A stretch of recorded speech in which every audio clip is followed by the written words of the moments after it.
Meeting will come to order at 7:05. Could you please stand for the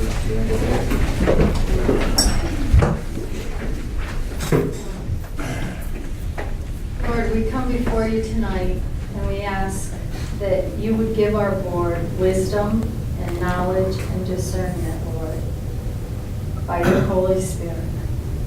And that you would oversee this meeting and that your will would be done tonight in deciding what happens in our town. We thank you, Lord, and we pray that we would have peace and unity, Lord. In Jesus' name, amen.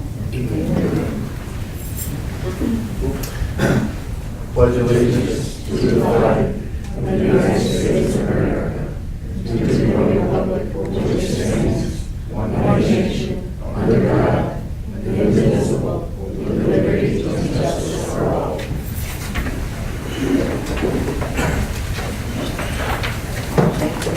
Okay, privilege of the floor. At every scheduled town board meeting, the public shall have the right to address the town board during the portion of the meeting referred to as privilege of the floor. Members of the public should restrict their comments to the items of town business. Although there is no official content for any speakers, should be considerate of others so that all interested members of the public have an opportunity to be heard. There shall be one portion of the meeting dedicated to privileges of the floor near the beginning of each meeting. All remarks and questions shall be addressed to the board. No person shall enter into discussion with the person having the floor. Council members may address any comments during the portions of the meeting referred to as council members' comments. All right, privilege of the floor is open now at 7:08.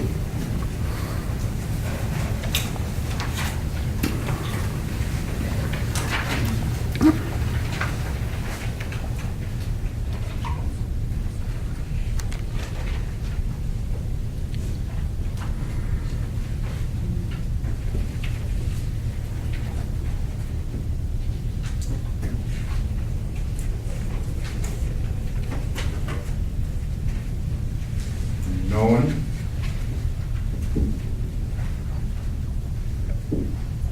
John, get up and say something.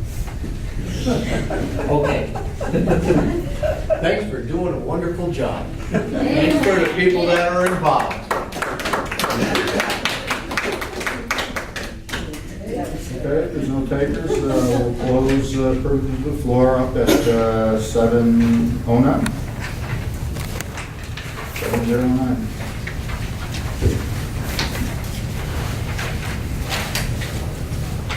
Okay, department committee reports, highway, Nick?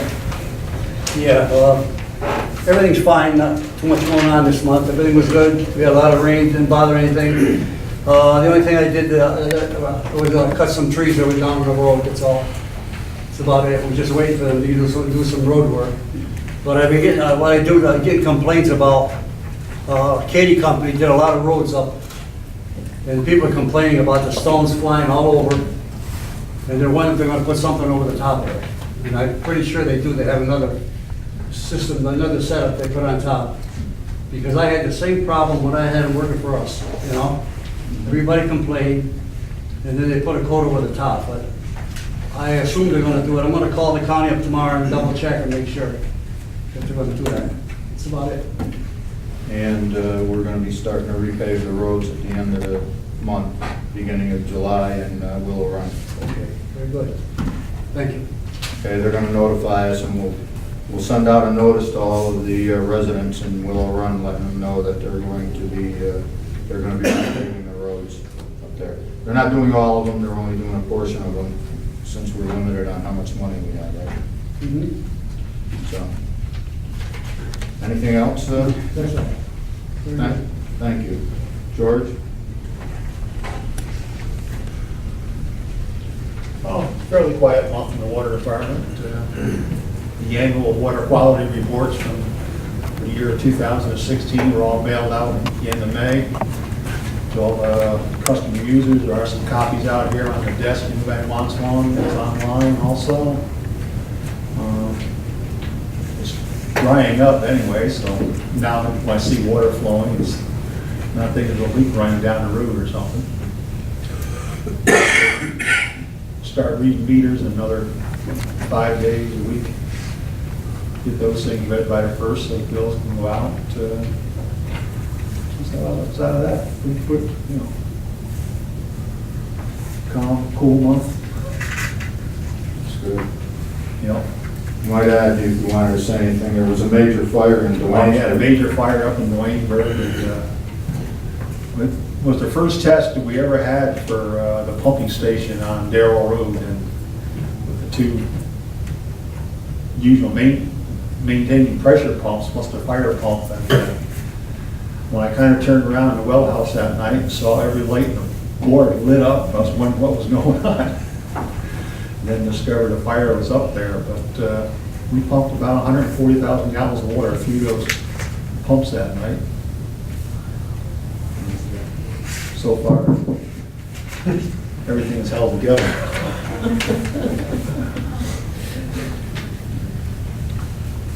Is that it, George? Yep. Okay, we thank you then. Any questions for George? No? Okay, thank you, George. Code enforcement, Tom is in with some people for building permits, so he's not available right now, he's in his office. Ben? It's been pretty quiet. Had one complaint. It was a dog just going over to the neighbor. It's happened a few times.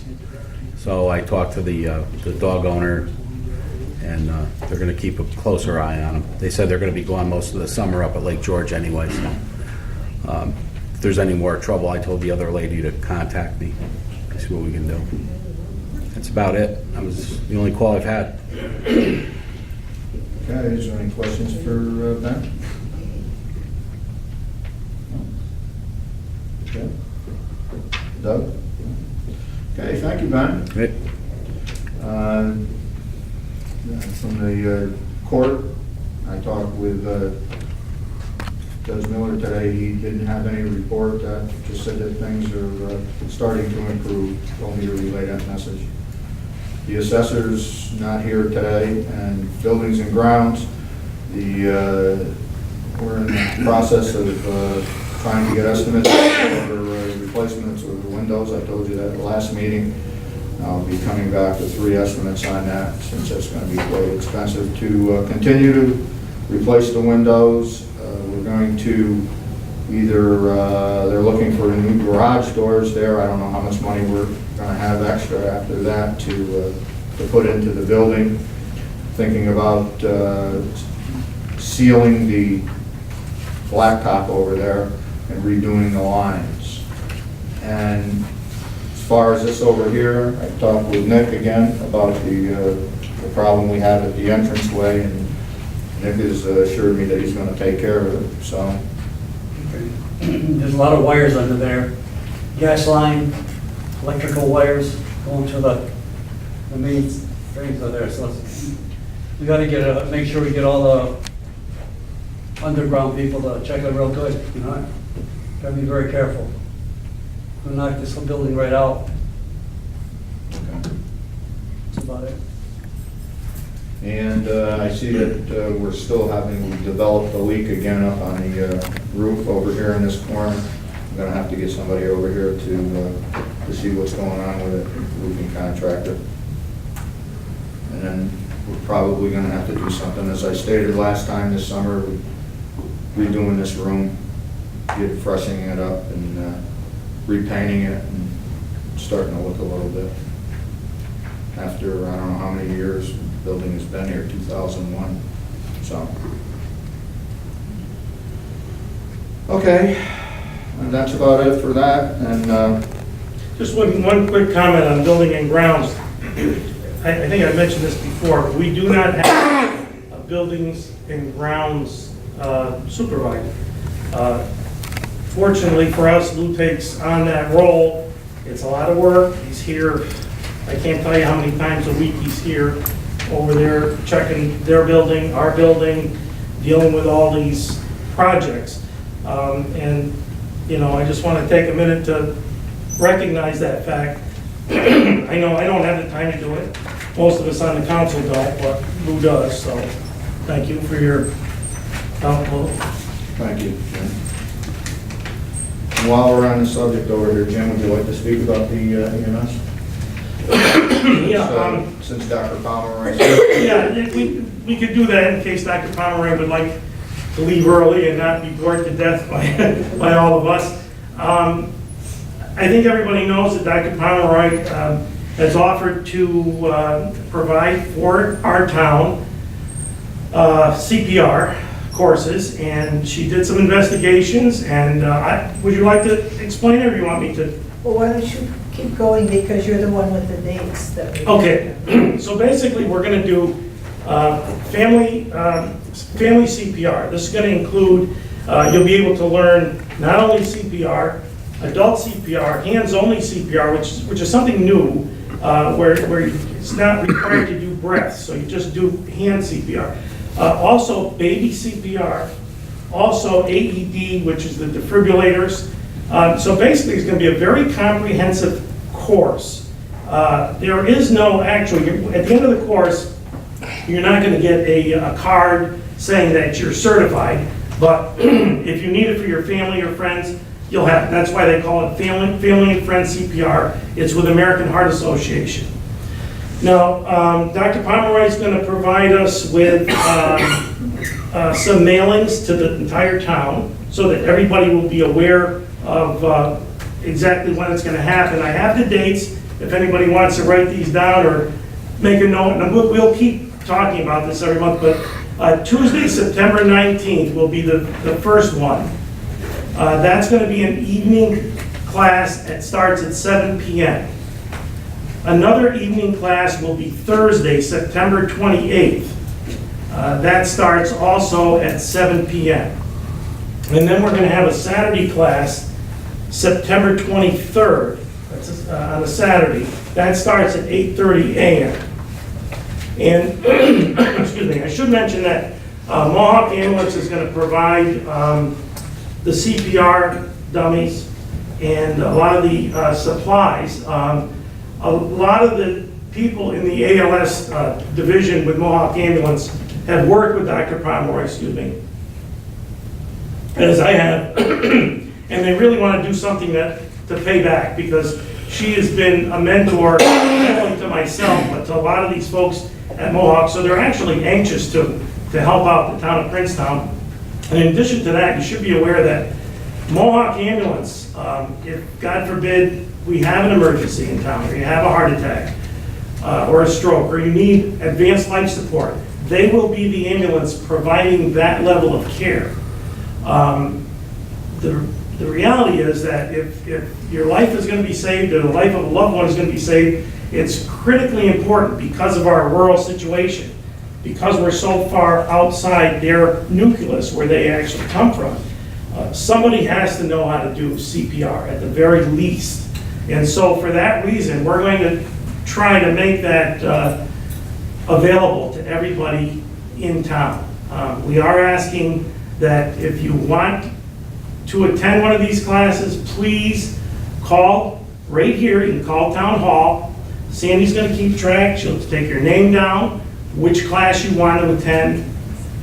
She'll get a little bit of information from you so we can communicate. And we're really looking forward to that. I think this is very important.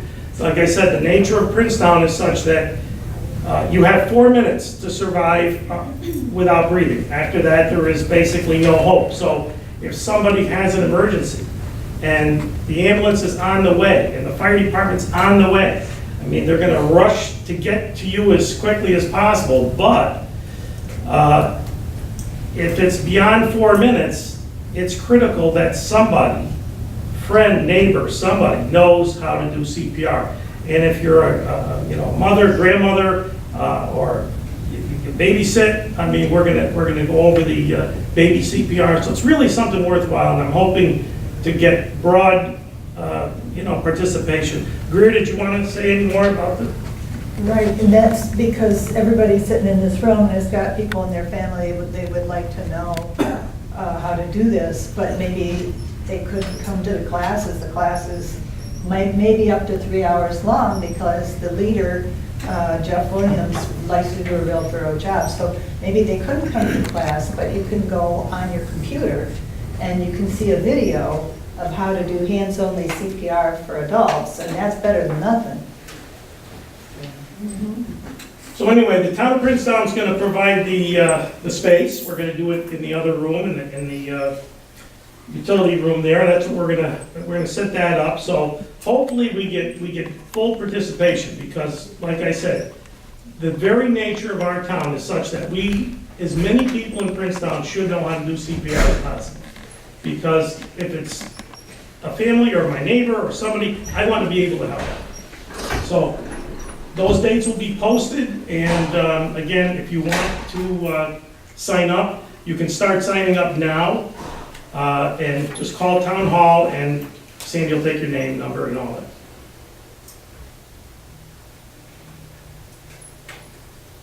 Anything else, Jim? That's about it. We're looking forward to having a lot of folks sign up, hopefully. No. Thank you very much, Jim, and thank you, Dr. Palmer, for supplying this very needed medical assistance, teaching people how to use CPR. Thank you. One question? Yes. How many participants are we going to be able to handle on each evening? What did he say? 20 to 24. Oh, a lot, okay. So the most we'd be able to get this fall would be what? 72? Yeah. Right, so really, I mean, that's going to be a limited number of slots, and that's a lot, really, because our town is not that many people in town. But if you really and sincerely want to sign up, I would definitely call in early, because we can only do the 3 classes. And by the way, Mohawk is, I mean, they're really going all out here to help us out. And I talked to them today, in fact, and they said that for all that Dr. Pomeroy has done for them personally, that they feel that they want to participate. They're excited about coming to Princetown, and like I said, they are the ambulance that will respond to you if you are in that situation and you need advanced life support. So the fire department comes first, and then Mohawk Ambulance is on the way. But that critical piece is you.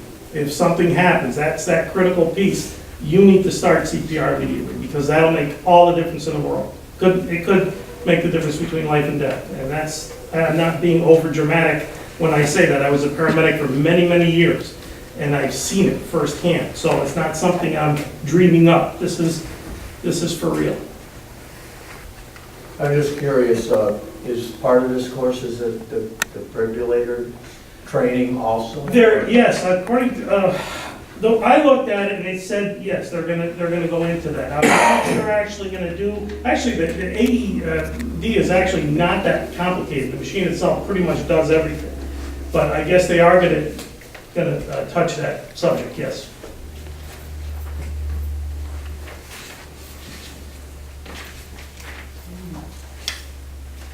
Anything else, Jim? That's it, no. Like I said, just call up and start calling up, and I'll give you the dates and everything before we do. I already. Oh, you have the 3 dates? Oh, okay, good. Okay. Thank you, Jim, and thank you, Dr. Pomeroy. Okay, as you know, we discussed at the last meeting the McDonald Engineering preparing to apply for a grant to repair our water system.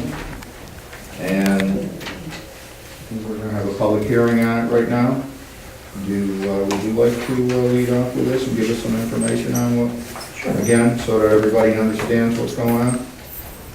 Could you say your name again? And Doug Cole is not here. This is an associated, Doug Cole from McDonald Engineering. Thank you. My name's Tom Bates. I'm with John McDonald Engineering, and tonight's meeting is really a follow-up to what Doug talked about last week, which was the water system improvement project for the town, and it involves replacement of about 200 the bolts on the corroded bolts on valves, replacement of about 200 bolts on those valves, and about 200 saddles that are having problems.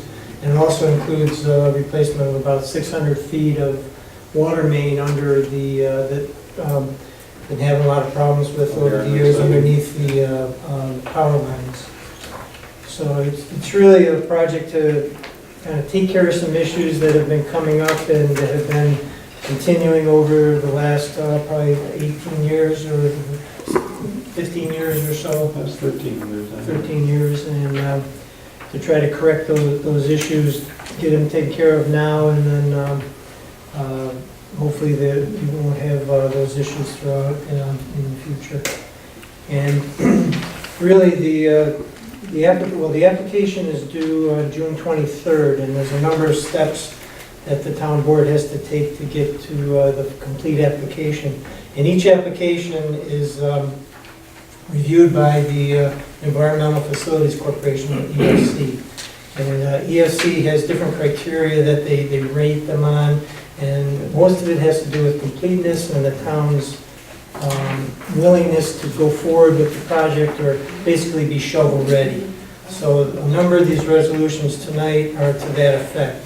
And last month you started by taking lead agency status under the seeker program. That ran through. We filed all the paperwork for the seeker documents, and tonight one of the resolutions is to give a negative declaration on that.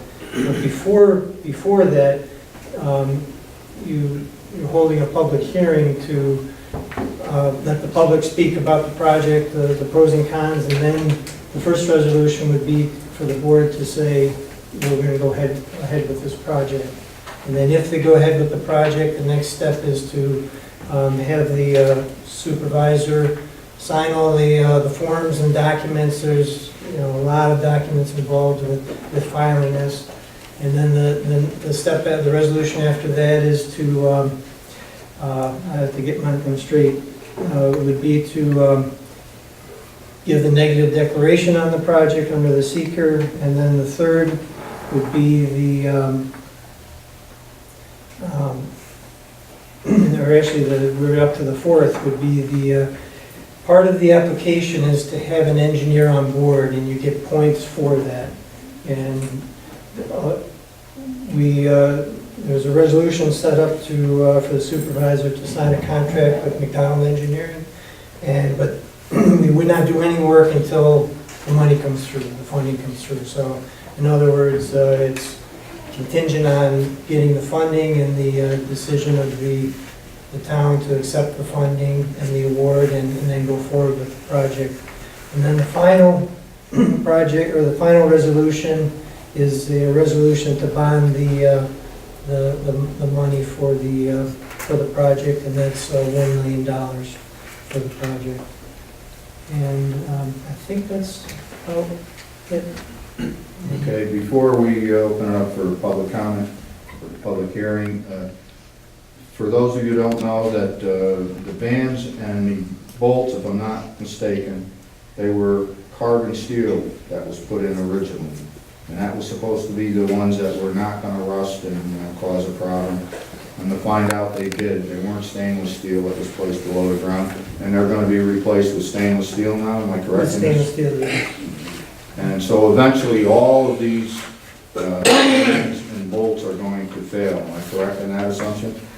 Well, what's happened is that a number of years ago, the manufacturer basically started coating all the valves with epoxy paint, which sounds good, but what happened was it drove it's a galvanic action or electrical process that when you have clay soils, and it goes to the softest metal. So to answer your question, they would all eventually be rotting out. So it's a matter of time before you have more issues, and rather than face them as an emergency now, this is the opportunity.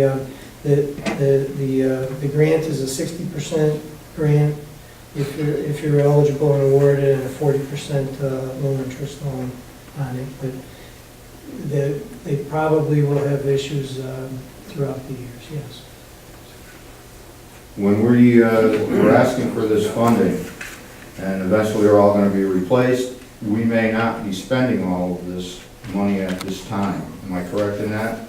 We're asking for more than what we're anticipating. just in case we go over? You have to bond the whole amount, the $1 million, and you don't have to spend that much.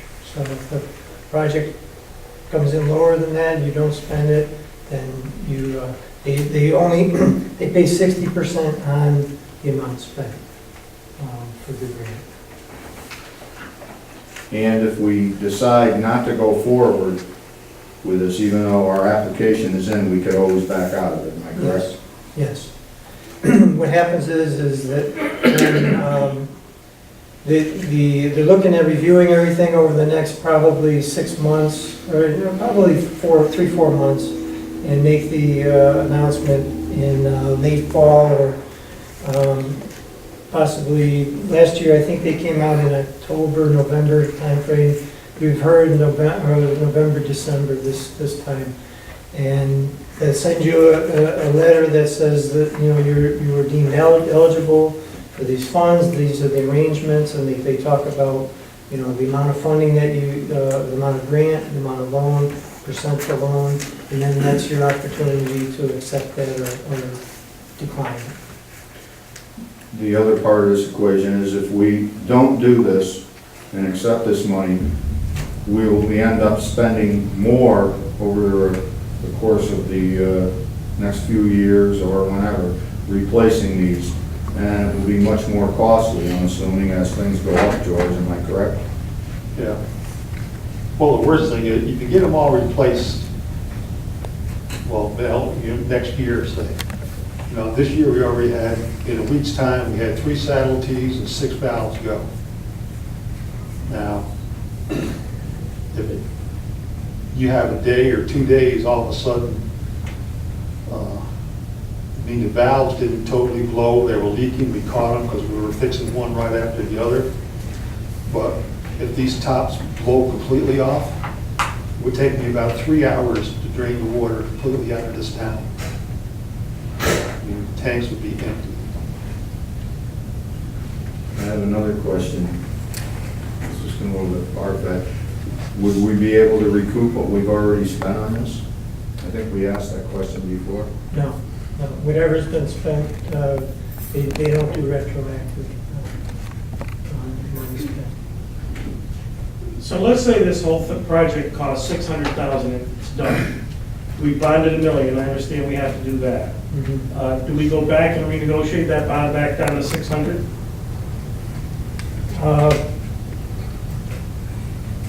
Well, they would then fund 60% of the 600, so 360,000, and you would pay the remaining 240,000, and then you would have you would move that from a short-term to a long-term borrowing from the FC. So it would be I'm not sure how that all exactly works, but you're right, your bond would be down to whatever the amount. And it would still be the long-term bond, which is at 30 years? I believe so, yes. And the current, what the current rates are right now, It might be a 2% range. So that, by the way, that's the other reason we're thinking about doing this now, because the Federal Reserve is meeting, in fact, this week, I think this week or next week. We're going to probably get 2 rate hikes before the year, and if we stall this and then we put it off a few years, we could be looking at easily 4%, 5%, 6%, which is still low, but it's double. It'll be 100% more than the 2% that's being, or the 2 plus whatever is being offered now. So it's a very, very low interest rate. That's one of the reasons why we didn't want to let this opportunity slip by. Again, we're not bound by anything by tonight, but. Yeah, really tonight gets everything in order for the application to be complete and reviewed. And even if you didn't make this round, you call this round 3, and there was about $200 million that was allocated through the state for water and wastewater, and they split them in half.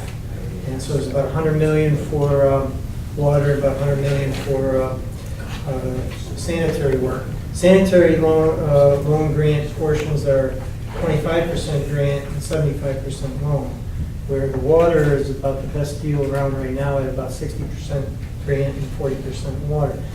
If if it doesn't make this round, then it's in the works, in the pipeline, but nobody knows exactly what the next round will bring as far as the loan grant ratio. So we saw this as the best opportunity now for, good rate, a good grant percentage, and, these opportunities don't come along very often, and it's good to kind of get in the pipeline now, and all of this paperwork and everything is in there, and you're all set for the future things that may come out of this. And it's very hard to think of spending money as creating a positive cash flow, but in actuality, this kind of does, and here's how. We spend the money, we make the repairs. The positive cash flow comes from the savings that we get on the annualized basis of the repairs. That, what is that running us now roughly? Well, we have a $65,000 repair line. Right. We understand we're still gonna have expense, but We're still gonna, but as we talked about and said, we could drop that 15, 20,000, which would cover the cost of the bond over the next 30 this is what I'm years. saying. So it's, in essence, if we treat the savings as positive cash flow to pay off the bonding, we're in essence kind of doing this for almost nothing. I mean, I can't say that, but eventually there's probably going to be some expense, but it's relative to what we're getting done. It's not a bad deal. It's something we definitely, that's why we're not letting this date, by the way, go by. We're going to pursue that. Yeah, there's also one other thing Doug had mentioned. This year is the first year that median household income was dropped. This Princetown is what, just about $80,000, and anything over 50, you were not eligible for this bond before. And next year, that could go back into effect, or, and that would knock us totally out where we wouldn't have any money at all again. Right, it changes every year, how they calculate who gets the grants or hardship calculations, so it moves around a lot. So you're never quite sure year to year what's going to happen and what the budget is going to bring, because they really made this announcement only mid-May. It wasn't that long ago. I think Doug came in right after they made the announcement, and I think they do that so that people that are really proactively going after their projects will get their applications in. And so they only give about a little over a month and a half to get all this work, all the documents in. One other final thing, I hate to monopolize the conversation, but the other thing is, if we get this done, the inconvenience factor that you will not have to experience is a major thing, because if we have a couple of these go in a row, or we have a major problem, you're talking, some of us could be without water for a period of time. I don't know how long, but I mean, it's a hassle. It gets undermined. You get the roadway could get undermined. So there's a lot of pain that we can avoid by getting this done. And our speaking of roadways, also a lot of our lines are now, Penguin Road has been repaved a few times. Our line is actually underneath the road almost in spots, or right on the edge, Deerfest Church, Route 7. So when they go, you're just about undermining the road. They're gonna do Penguin Road this year again, too. Yeah, so it'll be really underneath the road. So really, for a lot of reasons, this, we're leaning in this direction very strongly, and with good reason. Okay, let's look at public comment on it. Let's open up the public hearing portion of it at 8 or 7:40.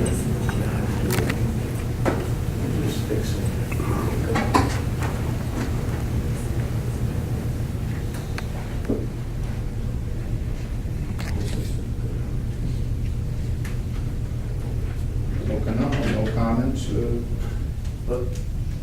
John, I didn't need to come up here, but I asked the last time we were talking about this, about recouping from the supplier some of the expenses of this, and evidently that's not possible. Because, I mean, it's not our fault that they put the wrong material in. I think one of the issues is that a lot of time has passed. And It's So they're- past its, And the contractor gives a year warranty on it, but then the manufacturer to try to go back after them for latent defects. It's very difficult because they're, you know, one thing is they're a mega company. McQueen owns all the, I mean, they're international. So they could hold you up for years just trying to go after them. They've had a lot of issues in different municipalities. no success. And there's been no, I mean, They're lawyer. We tried it back in 2004. With White and Osterman at the time. So, no good. I actually looked into that. Mueller is a massive publicly traded company. I just was doing some research on them. In fact, they're in the process now of infrastructure repair throughout the country. They're doing unbelievable amounts of work. It's unlikely that a company of this size, a little town like ours, I think we probably wind up spending more money than we get back. And if we could pull this deal off that we're talking about here, I think we're basically gonna, fix the problem. It's unfortunate we can't get reimbursed, but it doesn't look like I said, I did a little research into the company. It doesn't look like that's gonna. The only other question was, is when you're going through the process, are you replacing valves also? No. Just the bolts in the bands? Well, the valves aren't an issue, right? The Valves are not an issue, just a bolt. Well, you With just top and said- bottom half together, and the two bands that hold the saddle tees on. Well, you just said you had a couple valves go. Is that, Well, is that the the top, bolt? they separate. That's because of the Yeah, bolt? that's the the bolt. bolt, okay. That's it. Power? It sounded like a good opportunity, this grant sounded like a good opportunity when it was presented previously. Yeah, I think it is really, because like I say, the savings that we're gonna realize, which should be at least 20,000, it could be more than that. I mean, that we can actually act as a positive cash flow to offset the cost, so it's not really gonna be that costly to do this whole project in the end.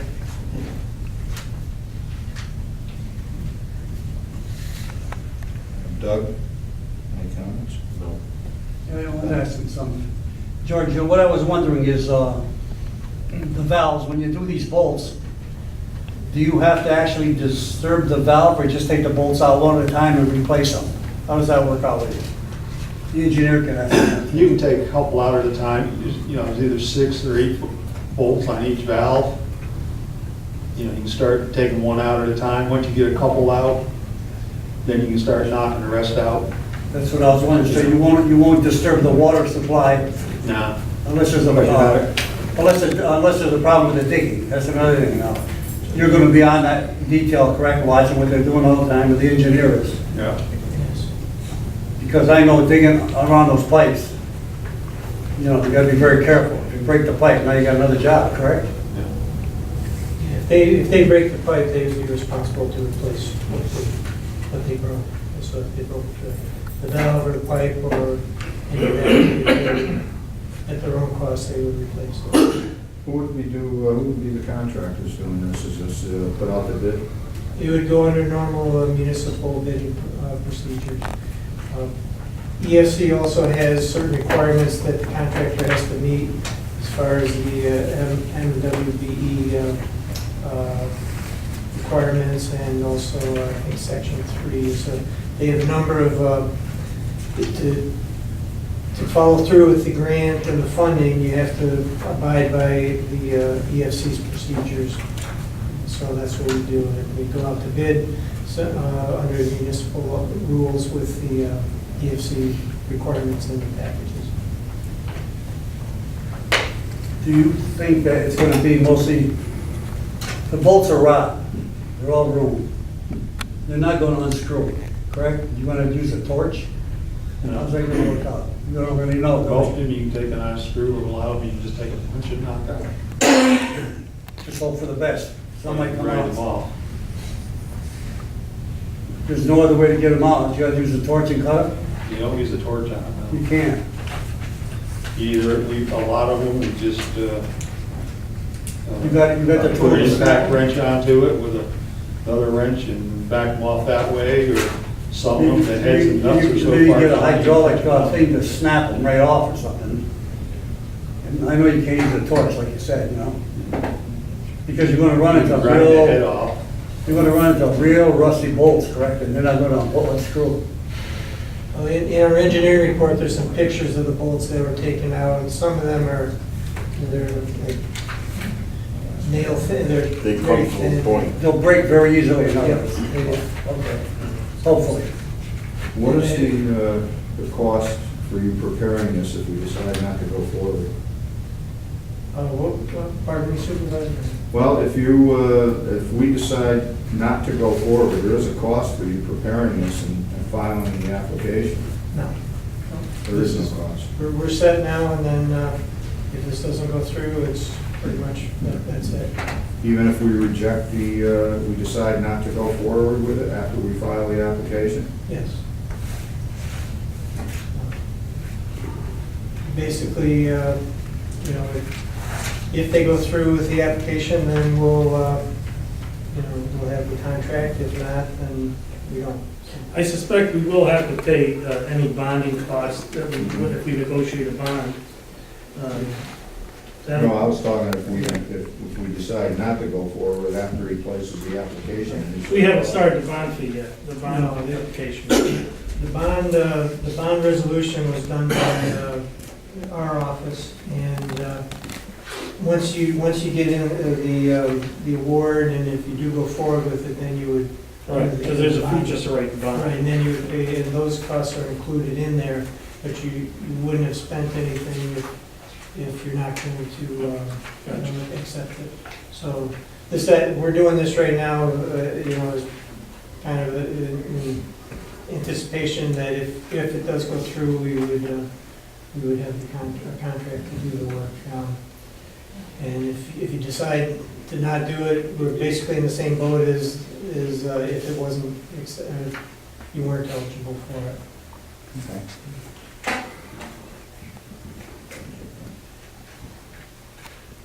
And the per capita cost for the bond, that's gonna be on the water bill, right? Yes, Going on the water. I believe so, yes. We don't know how much that will be per household roughly.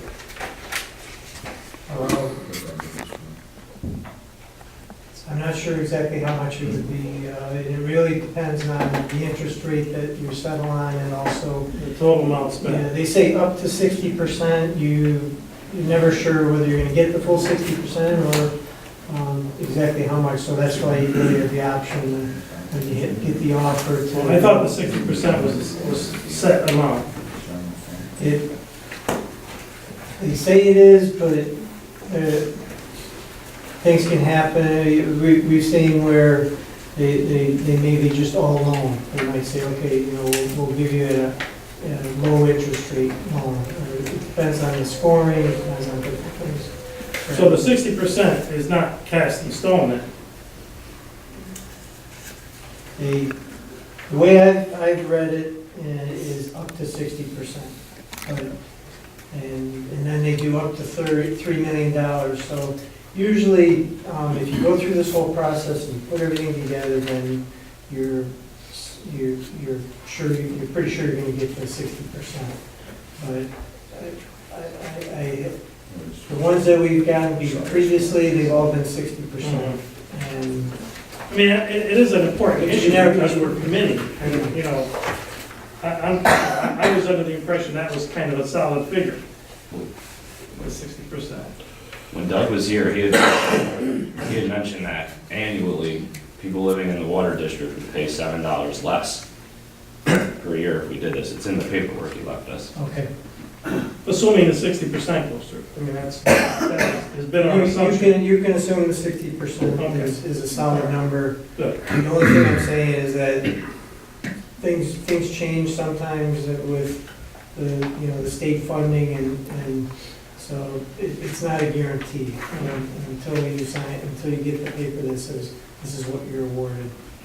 So everything is based on a 60%. That is a strong number, but We still get to make a decision then. Right. So if it's not, we can take it from there.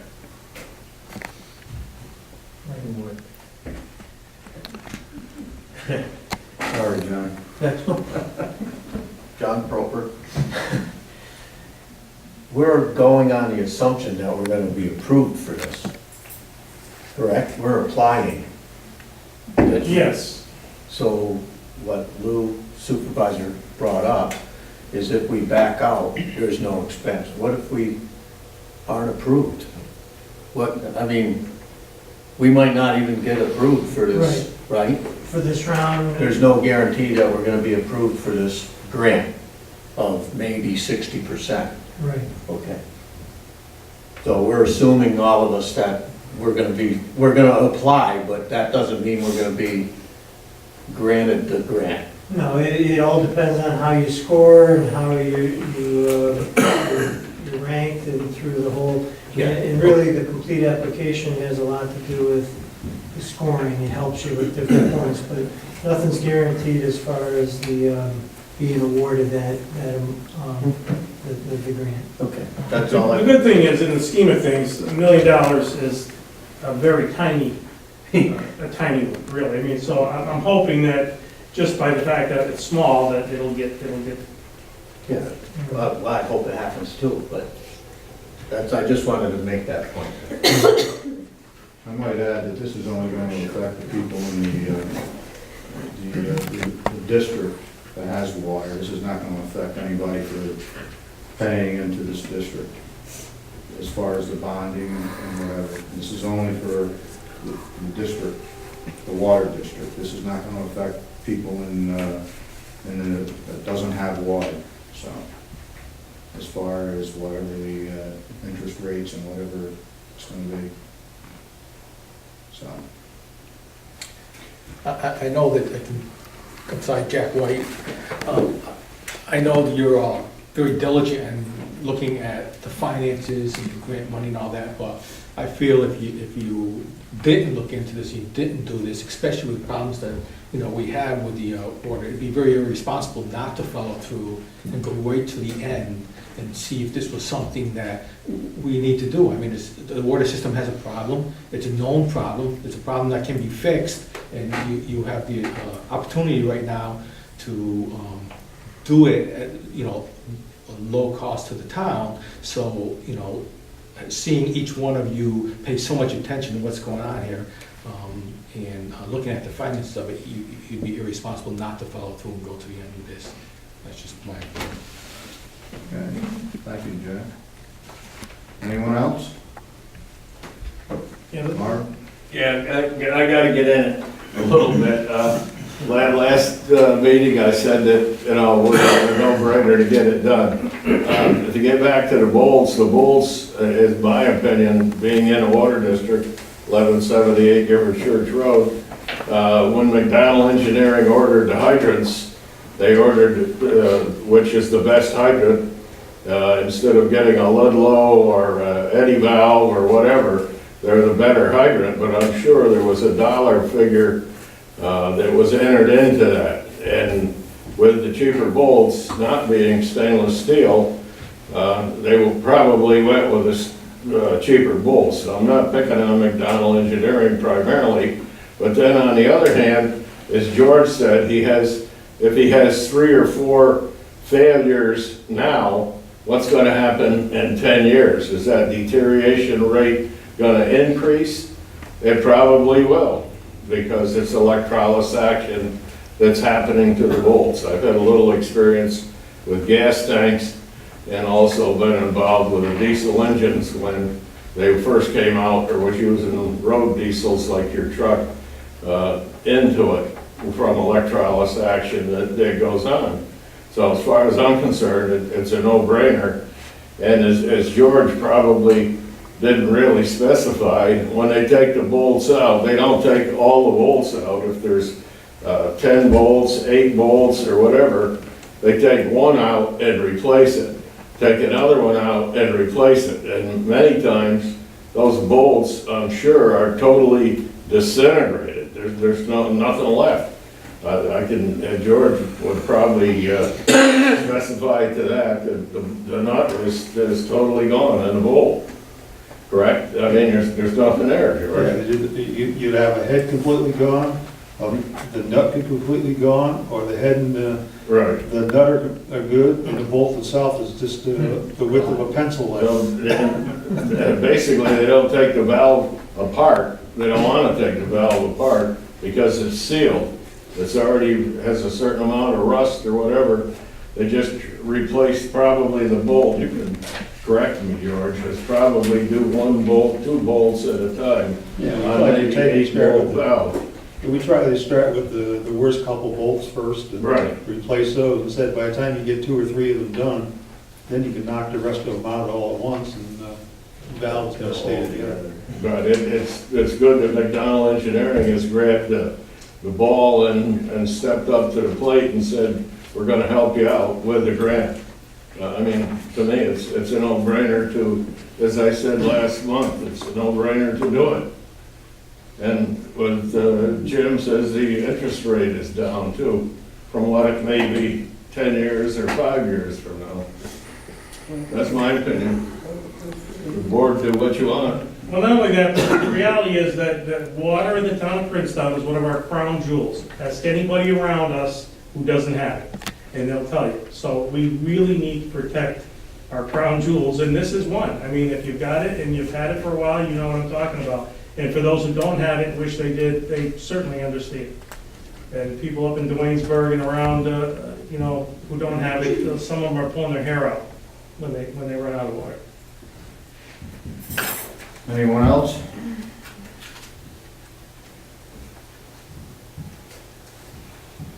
Okay, we'll close the public hearing at 7:56.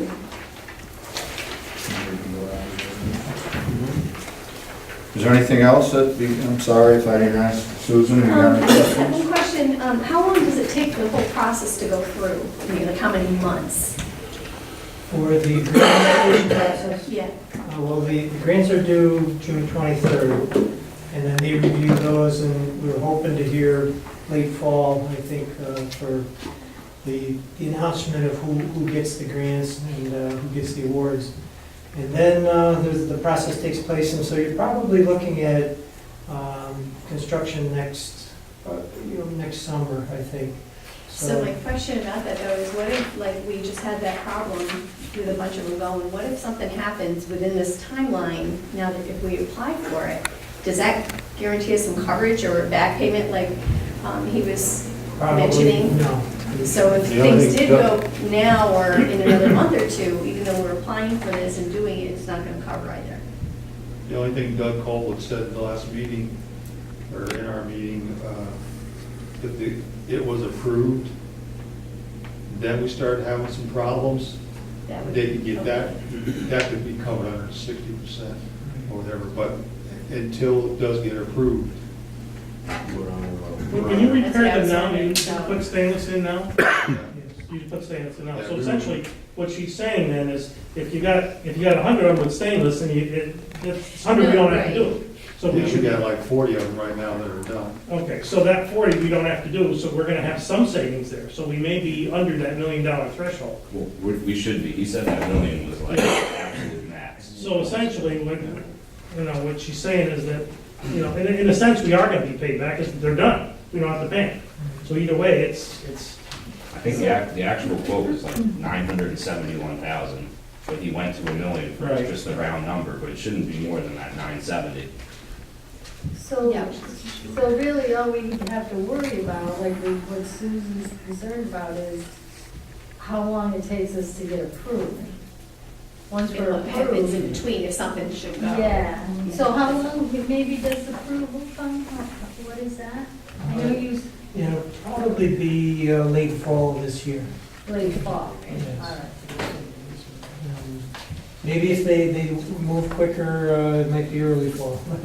It's usually maybe, 3, 4 to, 5 months down the road. Okay, any other questions here from the board? No? Are we ready to do the resolution then? We've got 4 of them. A resolution to authorize the signing and submission of any and all documents, applications, and forms required by the New York State Water Infrastructure Improvement Act grant application process. And there is a whole page of it. Did you want to approve the minutes first, or do you want to skip that to later? No, he said we can skip that and go for this. Let me go back to that. Right, I have one thing in between. I think the first resolution should be to, it's in the order that the public you had a public hearing and that you are going to move forward with the project. I think that should be in your package. Which one is that you're talking about?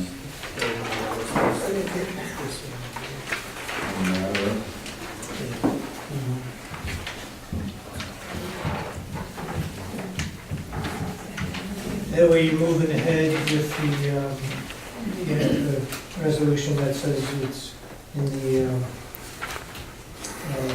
town's best interest to move ahead. It starts out That's on increase page 10. and improvement of the facilities in Princetown.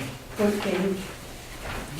And You're referring to page 10? You have it in- Yeah.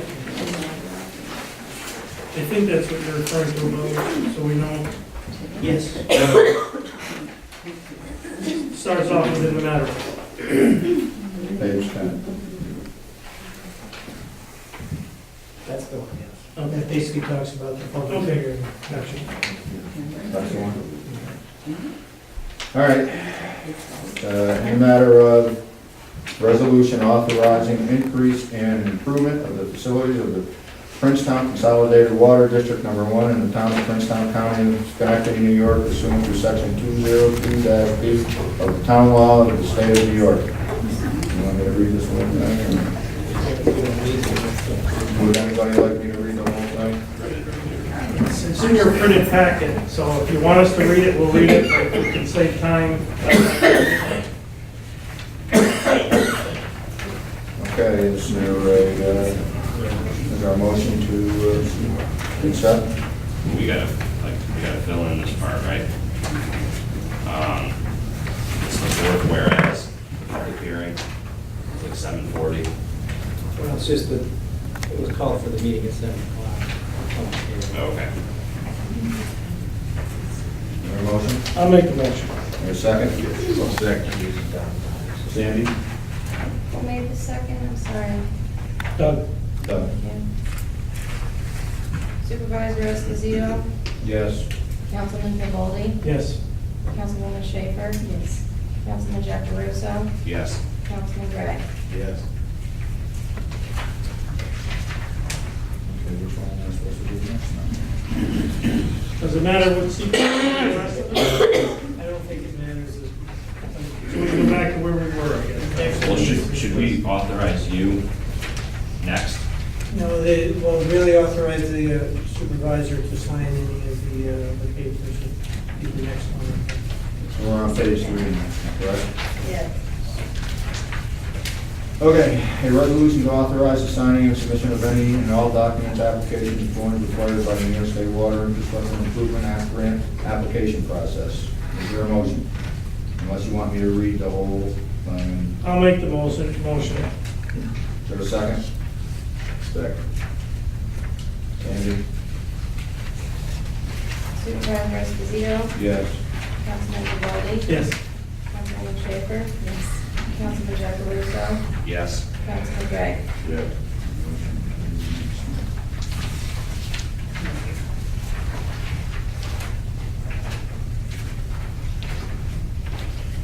Resolution passed. A resolution in connection with the town of Princetown, determination of non-significant pursuant to the State Environmental Quality Review Act, SEQR regulations, New York, CRR, Part 617. Is there a motion? I'll make it. I'll second. Sandy? Supervisor Esposito, Yes. Councilman Vivaldi, Yes. Councilwoman Schaefer. Yes. Councilman Jack DeRusso, Yes. Councilman Gray. Yes.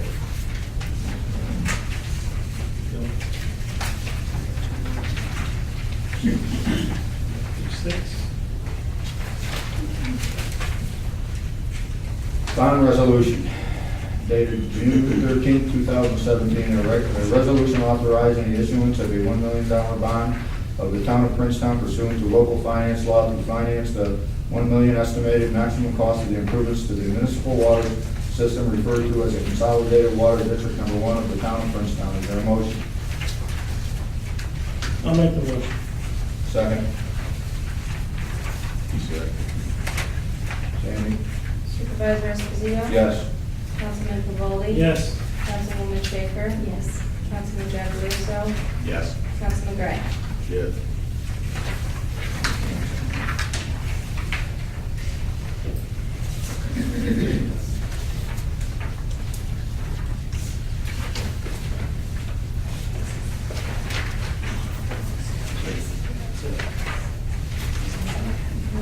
Okay. The engineering services, there's one more. Yeah, 11, we're doing it, page 11. Okay, there? Okay. Resolution authorizing a contract for engineering services. Is there a motion? I'll make the motion. A second? Second. Sandy? Supervisor Esposito? Yes. Councilman Pavolli? Yes. Councilwoman Schaefer? Yes. Councilman Jackaruso? Yes. Councilman Gray? Yes.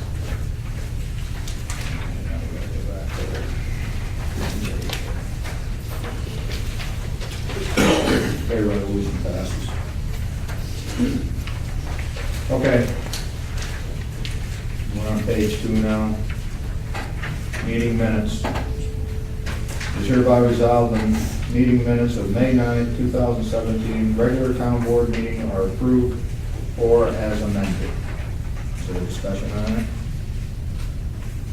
Is there a motion? I'll move it.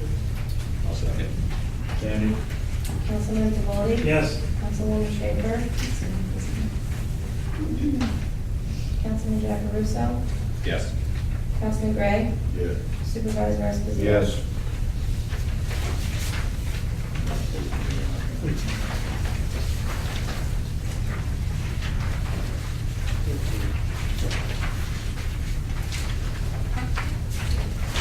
Moving right along now. PIAC chair. They were out of town all winter, they were vacationing, so we have to reappoint Carl Barta.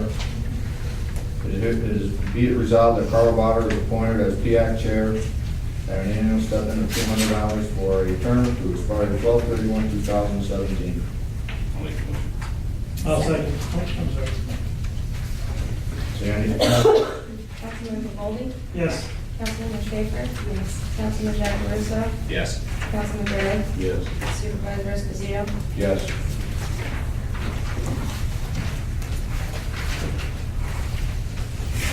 Planning board alternate appointment. This is the same thing. Be it resolved that Carl Barta be appointed an alternate to the Princetown Planning Board for a term to expire on 12/31/2019. This is a reappointment as well. Yes. He was out of town. He was in Florida or South Carolina. I'll second. Sandy? Was it Doug up first? I'm Yeah. sorry, I can't hear. Thank you. Councilman Pavolli? Yes. Councilwoman Schaefer? Yes. Councilman Jackaruso? Yes. Councilman Gray? Yeah. Supervisor Esposito? Yes. ZBA alternate. She was, Mary Jo Vincent was in Florida for the winter. So we have to reappoint her. Be it resolved that Mary Jo Vincent be appointed as an alternate to the ZBA for a term to expire 12/31/2017. Is there a motion? I'll make it. Second. Second. Sandy? Councilman Pavolli? Yes. Councilwoman Schaefer? Yes. Councilman Jackaruso? Yes. Councilman Gray? Yes. Supervisor Esposito? Yes. It is hereby resolved that the town board approves claims number 93/number 122 in the amount of $35,624.63. Is there a motion for discussion? Is there a motion? I'll make the motion. A second? Second. Sandy? Councilman Conrady? Yes. Councilwoman Schaefer? Yes. Councilman Jackaruso? Yes. Councilman Gray? Yes. Supervisor Esposito? Yes. Water fund claims. It is hereby resolved the town board approves claims number 46/number 57 in the amount of $2,885.99. No discussion? No discussion? Is there a motion? Doug? Second. Sandy? Councilman Conrady? Yes. Councilwoman Schaefer? Yes. Councilman Jackaruso? Yes. Councilman Gray? Yes. Supervisor Esposito? Yes. Okay. Council member comments. You want to lead it off? Go ahead. Yeah, all right, so, you just update us on the solar on Mariahville, because I guess it's been in the works for a little over a year. Are you familiar with that too? Is that? I don't know about that project. You worked on the whole project. You did work on the whole project? I worked, no, not on the project, I just worked on creating a proposal which we could give to the town of a solar zoning law that we would have for the town. So it's my understanding there's a company that wants to put, like a solar panel farm or whatever you call it, up on Mariahville Road, near like the Potterkill Firehouse. I'm not sure, I think it's on Dave Moyer's property, it's up behind there. It's way up above that. It's up halfway up the hill on the left-hand side. There's right next to George Bishop's house. Okay. There's a driveway goes in, it's got a... Okay, so it's further up the road. Yeah. It's past North Kelly. Yep. Probably 3/4 of a mile on the left. So the process for that is we have to get the zoning rule first, and then we have to have a public hearing on that. And then we have to have our attorney examine it to make sure that he has no problems with it. And when all that's done, once there's zoning rules in place, then we can accept the application and move the process forward. But unfortunately, it's a bureaucratic thing. It does take time. Nobody likes bureaucracy, but it does take time. We have, that's essentially the steps that we're looking at. Is that what you're asking? I just want to know the process, and if we get an opportunity to ask this company some questions, regarding the benefits to the town of bringing these solar panels here, I'm not sure that all the residents in that area are on board. I can tell you right now, the residents that own the property around it don't want it. I can tell you that right off the bat. This is why you have a public hearing. So we ultimately have the decision, right? Well, we have to, it starts with having a zoning law in place, then a public hearing to approve that zoning law, and that's when the neighbors who object would come here, if they object, and have their say. That's the whole point of the hearing. So when you are in the process of this type of development, neighbors would come and they would say, oh yeah, we love it, we want it, or no, not in my backyard, which is, I don't know how it's gonna play out, but I know how I would feel, but that's me. So that's the process. So right now, in other words, we don't have, am I correct, we don't have or actually, you guys worked on something. You do have a We do have proposal it, we from do us. have it, right. The proposal that we looked at, we took, for the zoning review committee, we looked at all the surrounding jurisdictions. We looked at all their laws. And we took New York State's guidance, because New York State publishes a lot of things on zoning, what they would require. And we, as far as setbacks and heights and all that stuff, we were in agreement that we shouldn't change anything that's already in our zoning law. We have 50-foot setbacks. We have 35-foot height requirements. We have all that in zoning law. So there's no reason to recreate all new rules. We just wanted to take the solar and make them like accessory structures. And use what we had. And So we still need a public hearing though to approve those? yeah, well, the next thing is, we turn that over, and then our attorneys would look at that and say, here's the holes. we're just a We're committee. bypassing one process on this, one step. That's if the town board wants to move forward to No, even we- review this. We turn that over to you, we turn our proposal over to you, and then if the attorney looks at that and sees what holes, we're not attorneys. We just created a proposal that how we thought it should be. No, And- is what I said, that's gonna be the consensus of the town board, if they wanna even move forward with this. Do we even wanna do this? Do we even wanna, create a law? Do we wanna get involved in this? Or do we wanna say that we don't want solar farms in our town? As I've been out and about talking with residents, many of them have said to me, they're not interested in having a solar farm next to their properties because it devalues their property. You're under no obligation to make zoning, changes to the zoning. If you want to make changes to the zoning law, you can consider it, go through the process you just described. You're not under any obligation to make a change to your zoning law. So- Now, I haven't read the zoning law with respect to whether or not solar farms are allowed, and I'm not making any comment on that. My understanding is no, or we wouldn't be going through this process. There has to be some ordinance, right? I thought that would have to change in order to allow this. Maybe, he left. I would say that they would have to request a building permit and probably go to the planning board, and then it would just be a whole process of what we already have that's existing. They could take what our existing rules are, if they wanted to, and see if they could get it done. I don't, Yeah, that's a possibility. I don't know if it falls as it allows use under the particular zone that they want to do the project. I mean, they would have to, I'm guessing no, but it wouldn't be going I through mean, me too. zoning and planning Yeah. and to us. But either way, doesn't there have to be a hearing if yeah, we're done. We were asked to create a general kind of ruling for solar for the town. So we spent a year going through that. We passed a proposal on it, and now it's totally up to the town board. They want to look at it and where they think the guidance of the residents of town of Princetown, what the residents want in this town. And that's the responsibility of you folks as the town board. All we did was create a proposal because we were asked to. So it could be looked at by the town board. So now it's up to the town board to decide if they want to, go that direction or not go that direction. If we do nothing,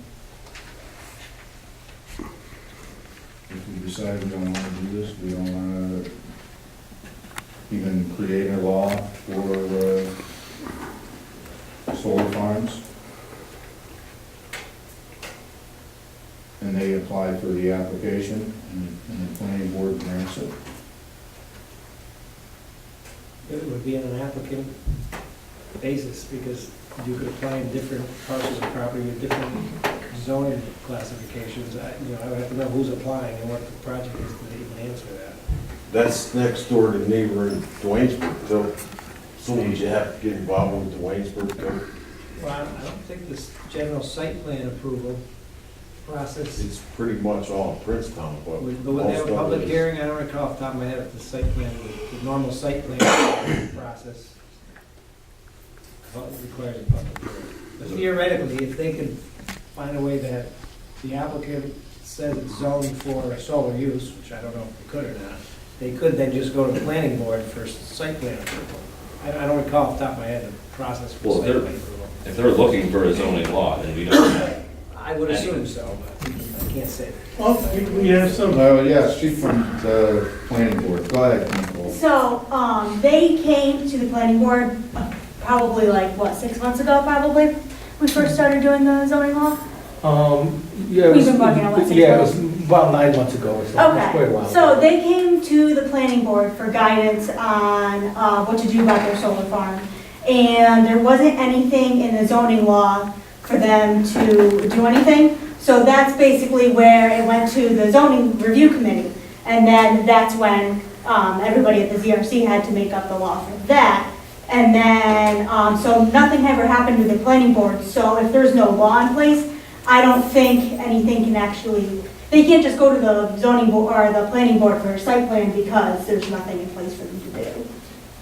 What's the definition of that, though? Is it considered an ancillary building? Is it considered, in other words, because we do have, that's my concern. I mean, How did the town get, what process did they go through to put the solar panels up? I was on the board, and then- For residents, you can have the, town, It's not commercial. yes and yeah, it's not commercial, these are for residents, the difference. That No, we- I'm just throwing That's that out allowed. there. That was I allowed mean, the town would because have for to, the residents town would of have to do the Meridian same is still thing here. to have the solar panels put up. Yeah, These ones benefit the town directly. I'm assuming we save money Yes. on our yes, electricity. we do. People that put them on their houses save money on their electricity. I don't think, As Dr. Pomeroy has. Well, what is a solar farm anyway? I'm not familiar with it. Is it acres and acres of things like we got here? Acres of Yes. solar array, 80 yeah. 80 acres. 80. 80 acres, it looks like. Wow, that's a lot. I tried to For 40 acres of it? I don't know about that project. I wasn't, that project never came before us. We didn't really have anything to do with a project or not having a project. All we were asked by the town was to look at solar and give you a proposal. And that's what we Is did. that zone commercial up there? I don't No. It's not zone commercial. This is a huge solar array. This is not something you put on somebody's house. So I would certainly think this is gonna fall into the category of commercial.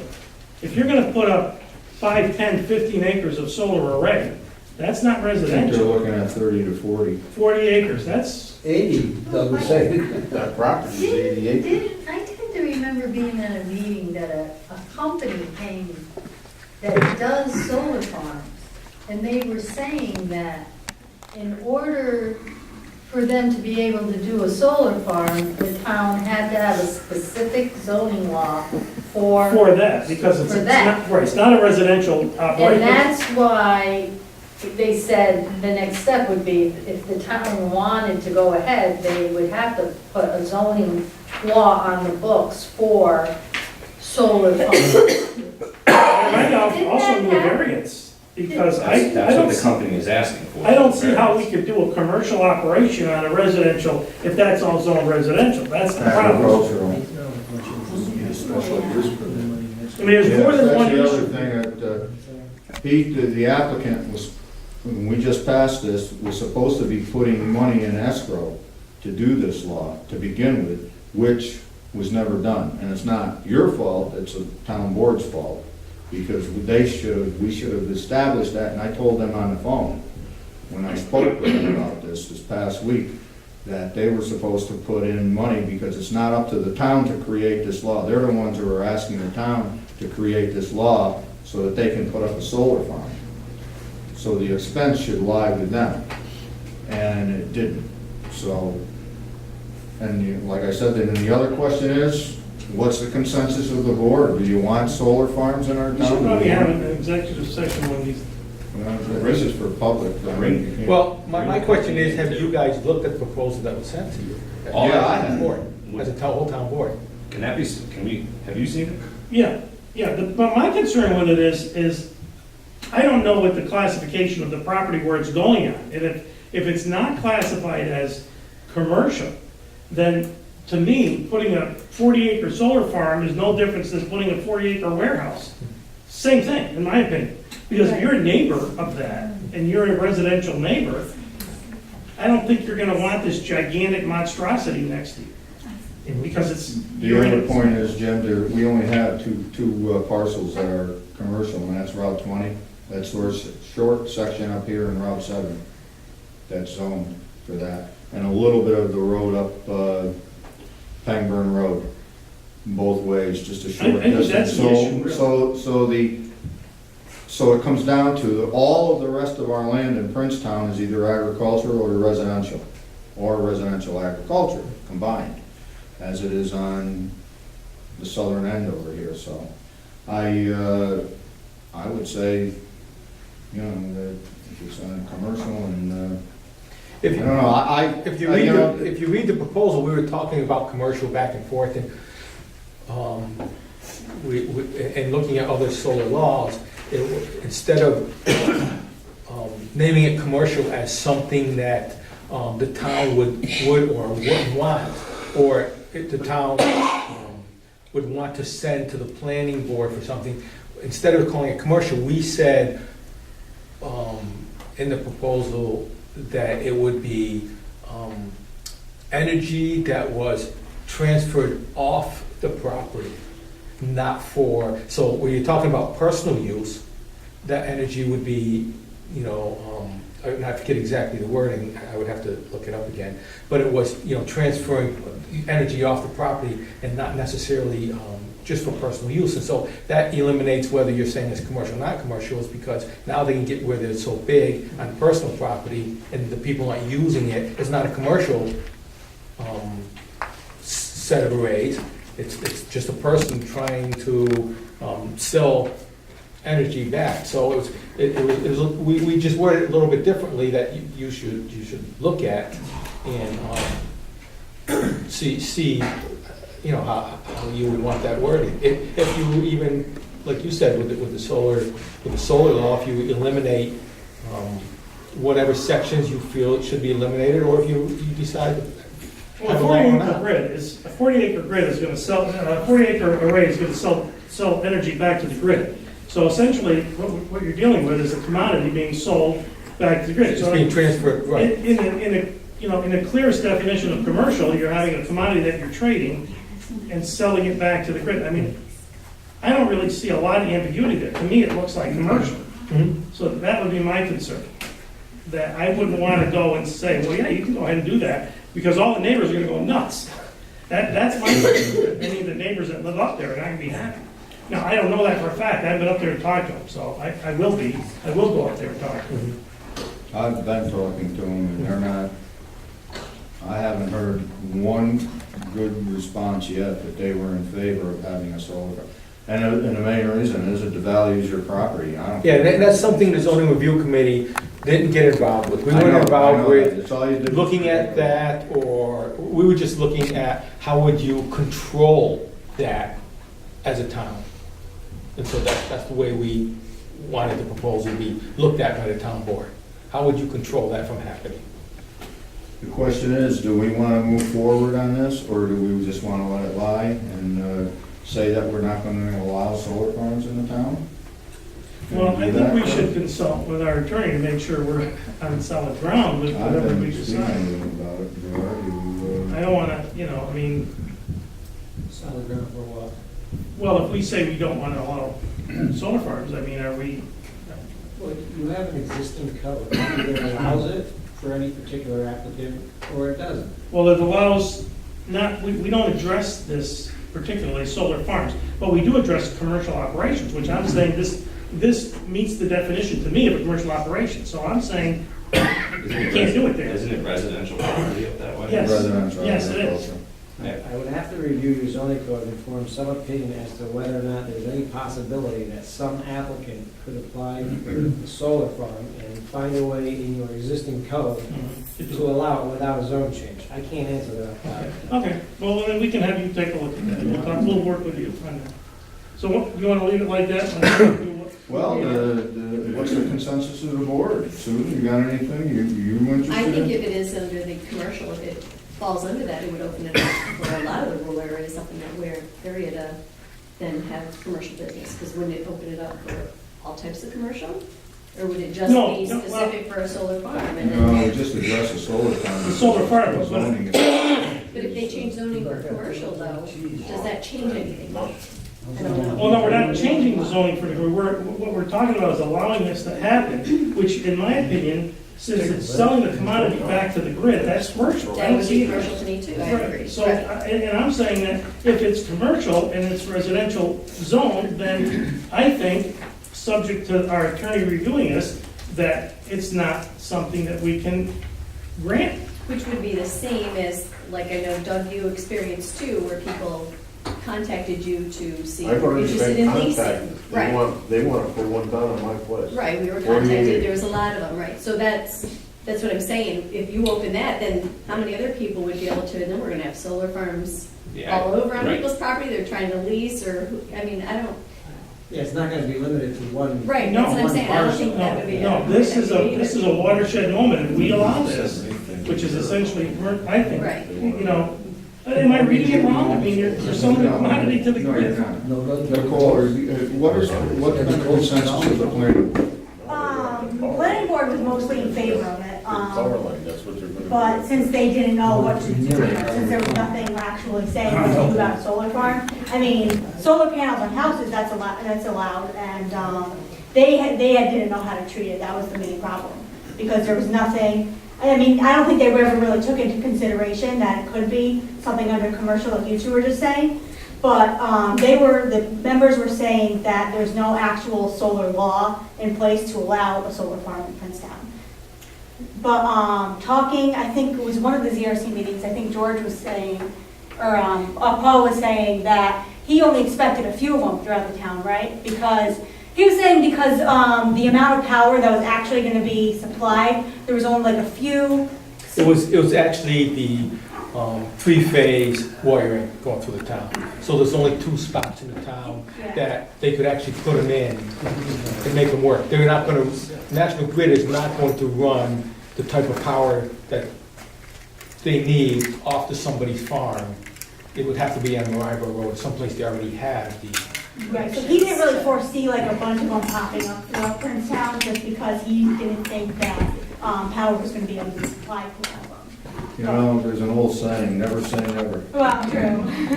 The other thing we discussed though, which we have talked about this to some degree, is these things have a lifespan.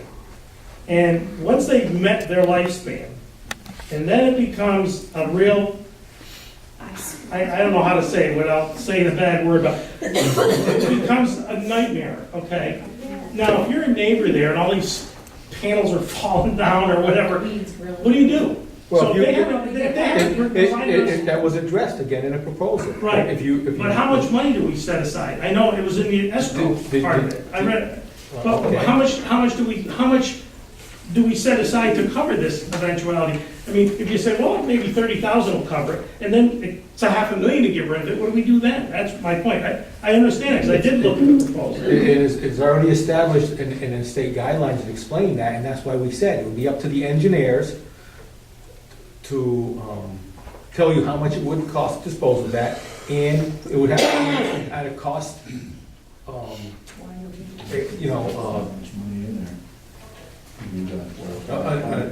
how much it would cost each year, increase in how much it would cost each year. I mean, that was in the proposal, everything that you're asking, we've asked, and I think we pretty much addressed. Well, what's the consensus of the board? You want to just table this and? I think we should let Gerard get table, let Gerard look at it. I think, to be honest with you, my biggest concern is the zoning. Because I think that if you're gonna put a 40-acre array of solar array and sell that commodity back to the grid, in my mind, that's a business. That's a big business. That's like putting a gigantic warehouse up. Now, if somebody could tell me how it's different, then I'll listen. But I think that it comes down to a fundamental zoning issue. We also have to take into consideration what the residents want to. I mean, if the people in the community, in our town, are not in favor of putting solar farms. Well, if they move to a residential area, we know they want 2 parcels, 3 parcels, whatever it is. So If they're not in favor, if the residents are not in favor of it, then we shouldn't even be discussing it. No. Well, if the residents are in favor, there's no benefit to the town. We don't have a town tax, we're not gonna get any money out of it. The only thing you're gonna get is I talked to the assessor today, would be the school taxes. You'd give it an increase in school taxes, but how much would that be?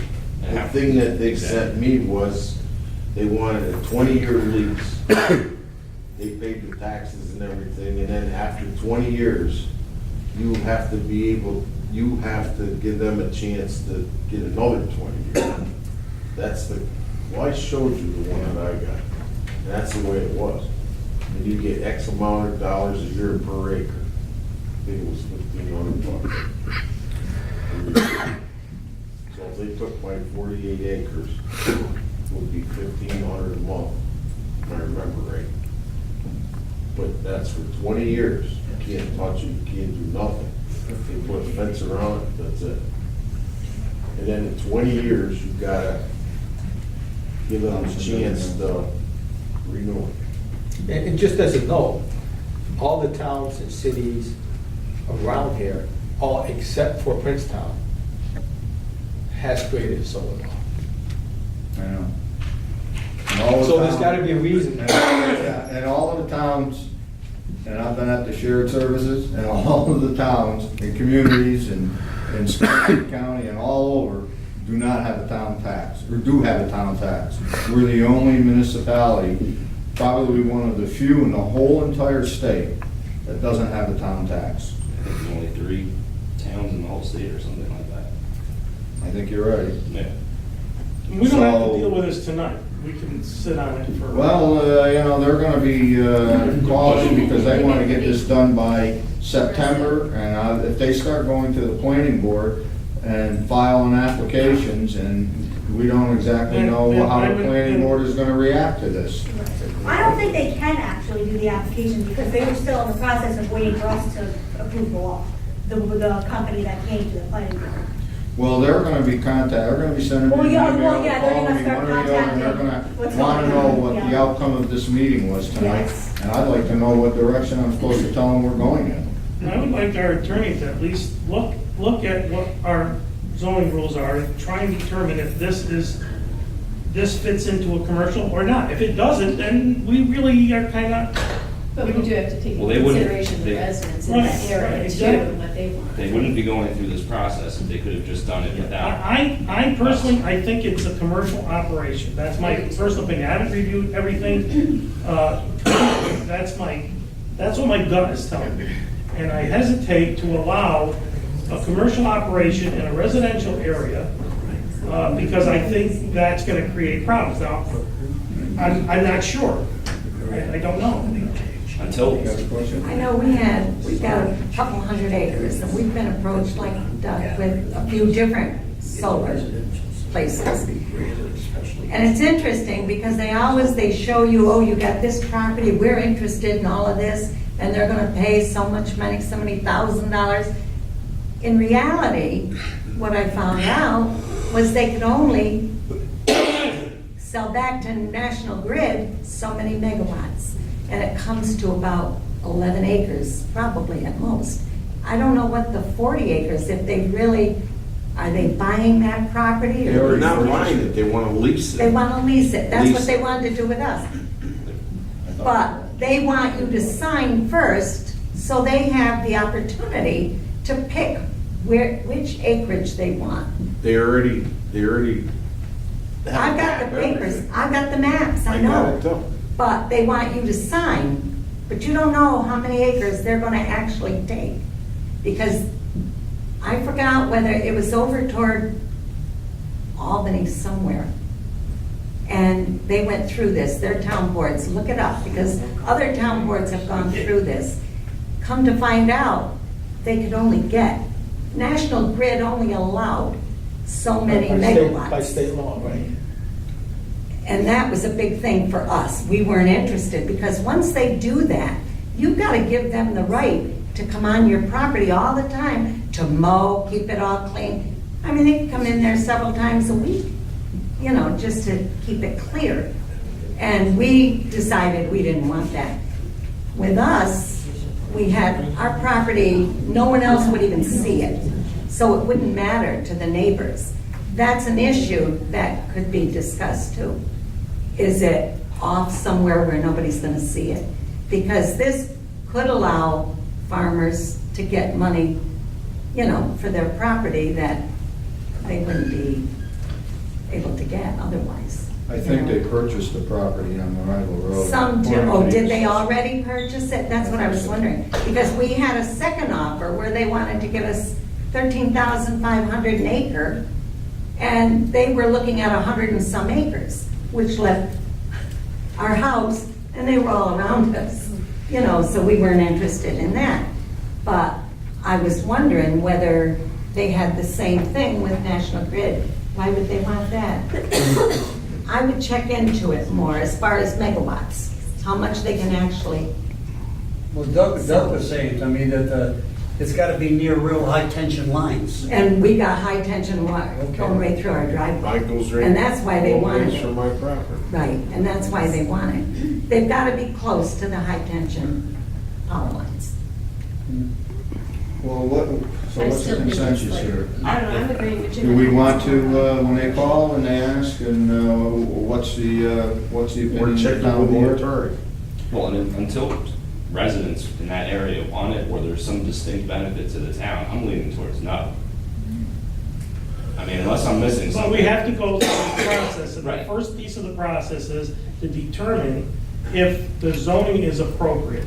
Because to me, that's step one. Because if it is not, if we determine, you know what, this is commercial, that's residential, or farm, and we can't do this in that area, then basically case closed. Yeah, well, I still think if they're doing this. Then they're gonna wanna ask there's for a zoning special issue. use or Yes. something different, right? I think we're seeing on that point that there's obviously something holding them up. I would suspect you're right, but I can't say. Right. Well, let's get back to the original question. What am I supposed to tell them? Well, I don't think we can give them a definite answer until we determine. I don't know. What goes on. You can tell I'm leading though. If you're in the same boat, I mean. You could ask that question that he's asking.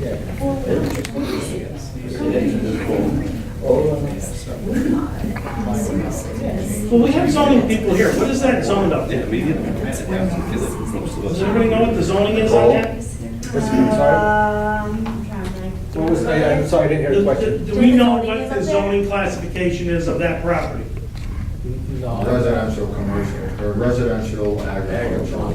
Okay, so does this project fit into that zone? That's a real simple question. That's what I'm saying. If it does not, basically, we don't move from square one to square two. We're on square one, we stay there. That's it, it's done. I also don't want to hold the company, you know, if we're Of not. course, we don't want to hold them up. We don't want to be big meanies and say, oh, we're gonna, you know, it's either works or it doesn't work. Is it zoned for it or not? And we would have to discern. Like I said, this is the only commercial zone. Well, see, I think that's Route 20 that's and why Route every other- 30. Well, like we said, though, we've already talked to people, and they don't, They're the not, surrounding kids don't once want they're out, it. it's off. The town isn't gonna benefit really from it at all. That's our So what's the responsibility. point? You know, probably not. No. People shut down. They want to check, we can check right if they haven't even. Can I say this, at this point, a consensus is the town board. I would say that consensus, I would say that we're not sure that the zoning is Gotta be residential. because we're not. Well, they must have an idea of what's the I mean, unless you want to, Everybody's. It's not fair for everybody. Well, they think they're in other places, they want to know what it's classified. they know it doesn't. Exactly. There's something to this calling it a solar farm. I can't hear you. Hold I on. think there's something to the way they refer to them as solar farms, wind farms. They do the same with wind. Because they do have to be in areas where there's Agricultural. a here's lot of maintenance, so you acreage. Farm. So it's a specific thing. See, they're making it something unique that doesn't fit into either commercial, residential. You know, so that's why they're wanting the towns. They want us to make that. They want to say that we have property zoned, you can put solar farms or wind farms or whatever on these zones. I think you hit the nail on the head. I think you're 100% You know, when I right. think about it, when you drive, you know, west and they have the wind farms, Yeah. they're all out in the country. Right. They want country land. So they want us to acreage. make a round Right. peg go into a square hole, and they want us to change the rules law. to make that happen. I get it. I That's- think you're right. That's what they want, I think you're right. yeah. Well, you can have, Gerard maybe just check to make sure we're, you know, not in, you know, doing anything illegal with that. I'm just gonna tell them the consensus right now is the town board, They're not really interested at this point in creating a, if that's the way it's going down, that's the way it sounds to me right now. If all the residents up there walk in and say we want it, that will change my opinion, I'd be willing to go up there and talk to the residents and make sure that that's, I mean, you said you talked to someone, right? Oh, yeah. I mean, that's our job, is to represent the people in the town. And Would if it the be people in the visible? town are all saying they want it, I mean, No, it wouldn't be visible from the road, but it would be visible to one neighbor. And, one of the other neighbors, like Lou said, who bought property up there, he owns quite a bit of property, he knows where it's at, and he doesn't want it Bishops? there, Bishops? Is it Bishop's? George Bishop. George Bishop, he can see it right from. To see that. Oh, he could see it from Yeah. his place? There's across from my house, there's just one array or whatever you want to call it. And when the sun hits it the right way in the fall or in the winter, yeah, you can see it. And yeah, I'm not a fan. I'm wondering about Exactly. electromagnetic field too. Is Oh, there I any? know the power lines. Well, the power lines, I know, because we were Well, concerned with that. We can beat this forever now. I'll just tell them at this point over here where the town board is still looking at it. Let's put all it right, this way. that's good. All right, we're still. Yeah, if there's a formal process, that's fine, but. Okay. All right. Any other comments here? Just one more quick thing, I know it's getting late, but every time we come to the town hall, every single time, my wife says to me, you know what? If my front door looked like the front door of this town hall, and what she's talking about is the two barrels with the thing, she would like to see, wow, what are you holding your face for? You're the one that's crabbing about it. I didn't even encourage you. I've been complaining about that exact same thing. Why do we have that there? Why can't we? Well, I understand why we have it there, but my point is, she would like to get something that is attractive, like the new ones with maybe something, a flag or something indicating that we can't go. I appreciate what it is and the guys that did it, because it's very important. I understand why they did it, coming in and damaging I understand the whole thing and I get it, and I appreciate that Nick and Lou did that. But I gotta listen to her. Pretty much every time we go. I work with you in getting something and change that, so that is just awful, absolutely awful. Here's what I was planning on doing, but we never got it approved, is what I wanted to do was put, I don't know if anybody has ever been down by the Price Chopper corporate offices. They've got a sign over there that says stop and the lights are flashing. And what I was thinking of doing, I already talked to Hayden, the electrician, if we could put a sign up there that says no trucks with flashing lights that come on at night, and take those barricades down. I don't know if that will stop it or not. The only thing I can say is that the caliber of the trucking industry out there today is not what it used to be. And we have a lot of foreigners coming in, driving trucks that cannot read. They don't know how to drive. And they don't know how to drive and they don't know how to read. What happened, we tried just about everything, and the trucks came in anyway, if you remember right. Yes. So we did what we did. That's The the only only thing I way. can come up with- Since we've done that, we haven't had any, well, we did have one try to get in through there, and he did come in. I caught him in here, but But I we could hadn't have seen newer anything. barrels with like a nice flag that says no trucks or X. What if we put some nice evergreen trees or something in pots in front of what we got there or something, and make it look pretty, you know what I'm saying? We can put something that's attractive. Put an island Blocks in it the middle. off, huh? Two posts Island in the and a middle. chain Well, at night. Then you gotta plow it. They'll go right through our chain. Yeah. And your liability, Jim was telling us a lot. If they drove through our circle here and knocked everything down, that chain doesn't mean anything to them. They'll drive right over it. And they drove over the gazebo. Well, I was told not to let the meeting go by without bringing it up, so I did my job. No, I agree. I agree. It's not very pretty. Let's put it that way.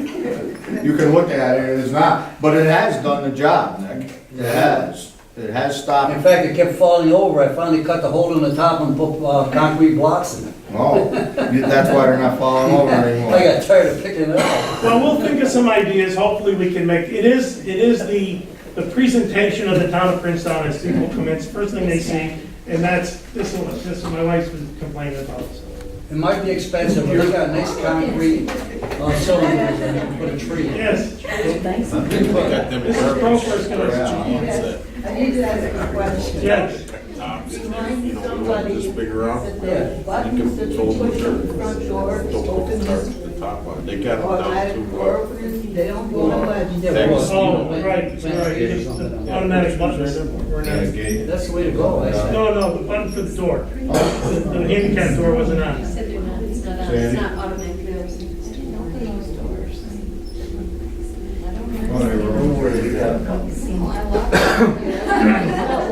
All right, we'll make sure that They're not those, turned on, yeah, they just switch up on the top. we'll make sure that gets turned on. I think actually they're turned on now. Yeah, they're on. Yeah. I think Ben turned them on when he arrived. Yes. I wasn't planning on it. I've had a couple calls on it, but all right, now that we resolved that problem, Ben's got one more thing here, so we can keep moving along. All right, so I'm a teacher. I teach math, personal finance, and next year I'll be doing computer science. And fortunately and unfortunately, I have to go to a training, and it's out of town, and it's a couple weeks, and it falls at the next meeting. So I'll be at it. I won't be here at the next meeting. Okay. That's all. I'm done. Okay. Do you have anything? No, I'm done. Susan? No, but I'll look into trying to find, some prices on plants and trees and see where we could get nice to maybe put. I'm sure there's some kind of barricade that we can do. D'Agostino, I think, has those, D'Agostino Grandview, they got them, they look like a garbage can, they got them in the city, Schenectady, and they got the tops on them. Just leave the top off, fill it with dirt, and then you can do whatever you want with it. They're concrete, they're this big around, you're not gonna move. I mean, you can move, but you have a truck. Okay. We'll look into that. Oh, D'Agostino. See, D'Agostino or Grandview, I think is, Okay. Just put dirt in it, plant trees, or get some evergreens. All right, we've got Evergreens, that'd be nice. one other thing over here. We talked about the water for Willow Run. I've got a proposal over here from McDonald Engineering. I don't know if you'd like to address it. I've got the letter, and I think I've given it to everyone, what he's proposed. And I know you've been hanging around here, and I'm sorry, we could have got to it a little bit earlier, I but actually had some other forms for the grant that I needed you to sign, so we can take care of those tonight as well. And, Councilman Paval. for users that don't know, we're looking at, the residents in Willow Run have asked on occasions if there was a possibility of putting water up in Willow Run. And I asked McDonald Engineering to look into it, and they are, but there's gonna be a little cost for looking into what it would actually cost to do. And this would only affect Willow Run, that would have to be a separate district, for them to pay for it, and there was grant money available from the state and federal government, I'm assuming, to help with the financing of that, just as there was with our district down here. Right. And we're talking about Willow Run and maybe some surrounding roads up through there, Scotch Ridge, South Kelly, whatever it is going up through there. This does not mean that we're definitely gonna do this. This would be up to the residents that it would affect. But in order to do this, we need a study, and McDonald Engineering is gonna do the study, but there's a cost to it. Can I read what the letter that you wrote? Do you want me to read it? You have a copy? Everyone has a copy? Okay, but the cost is gonna be for them to do the study with the proposal, what the actual cost is gonna be, what it would cost the residents up there to put it in. Am I correct in this? Yes. And the cost for us right now to do this, for the town to do this, for them to do the study on this, is $3,000, am I correct? And that's the maximum it would cost. Right, cost not to exceed that. Is there anything else you'd like to add to this? Really, what it is it's getting all the tax maps, meeting with the town officials and figuring out exactly who wants the water up there, and determining what the per user cost would be, what the total project cost would be, and then what the impacts would be to pay off the debt service for that. So all of that, and then we'd also look at various grant funding sources that are available. What kind of funding sources are from the Fed and the state? Oh, it's very similar to what we talked about tonight. The next round, there's some federal and state programs that would apply to new water systems, similar to, as you say, similar to what we did with the original water district and the other water district extensions. Are they gonna let you go under the railroad track? That's what we need to look into as part of it, because that's really what about the killed it only way up before. there. That's about the only way up there, and so generally. That's the way, what killed it before was that. Well, Doug Cole said that we can get underneath it now. Yeah, we've done directional bores under railroad tracks, but they have to have their own inspector there, and there's certain regulations they have to follow that can tend to increase the cost to get under them. Anything else? How much funding is available? 60%, 70%? This is really too late. 100%? This is really too late for this round with the 60%.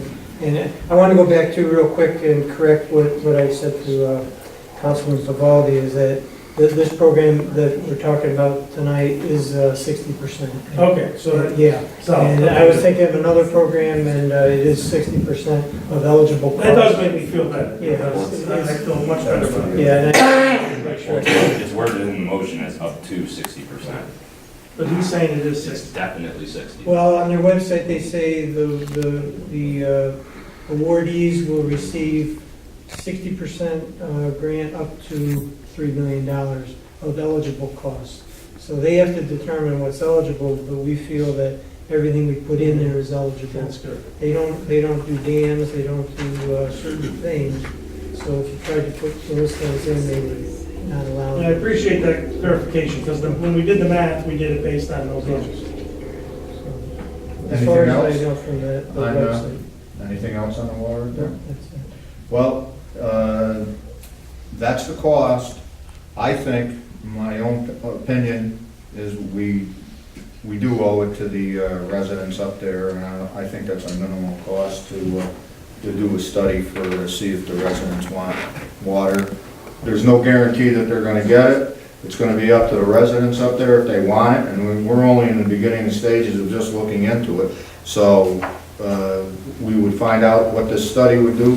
That would entail whether it has to be a water tower up there or whatever it would be to provide water to those residents. Right. And this $3,000 is gonna be the maximum cost to design the system and what the cost would be. Am I correct in Well, it that? wouldn't be for the design of the system, it would be for a study to determine what the costs are and what work is involved. We would do a construction cost estimate, which would be determining whether you need a tank, a pump to get the water up there, what the boring under the railroad would cost, and then really how many users would be in the district, and then would present that. And then if the town moved forward with formation of the district and that whole process, then the next step would be to do the design of it.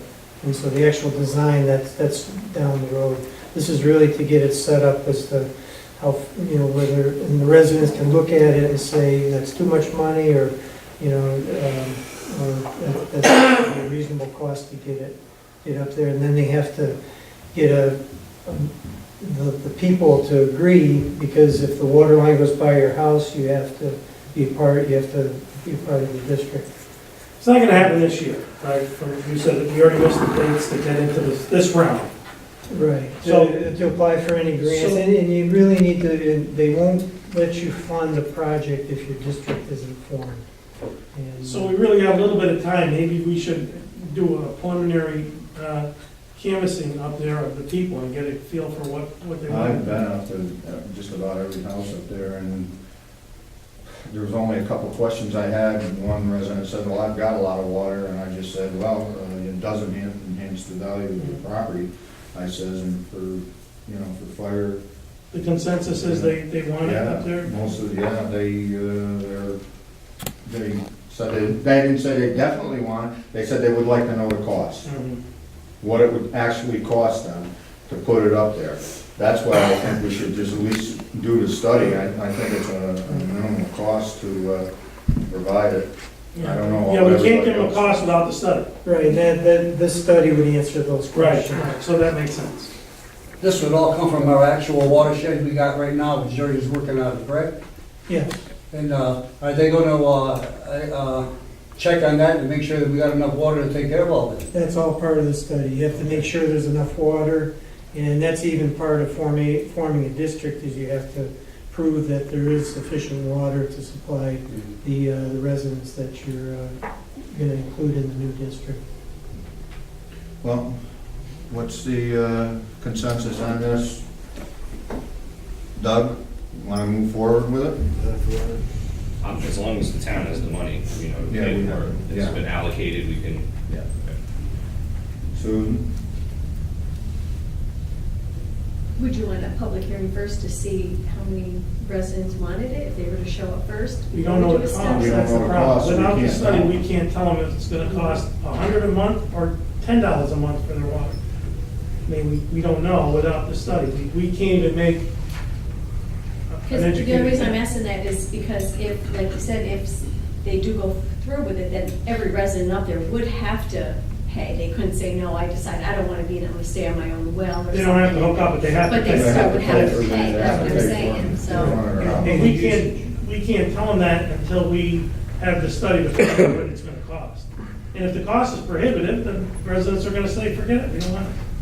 And we will have spent $3,000, but that's our, our responsibility is to provide for the residents. And as a lot of them up there want to know what this could cost and if it's possible.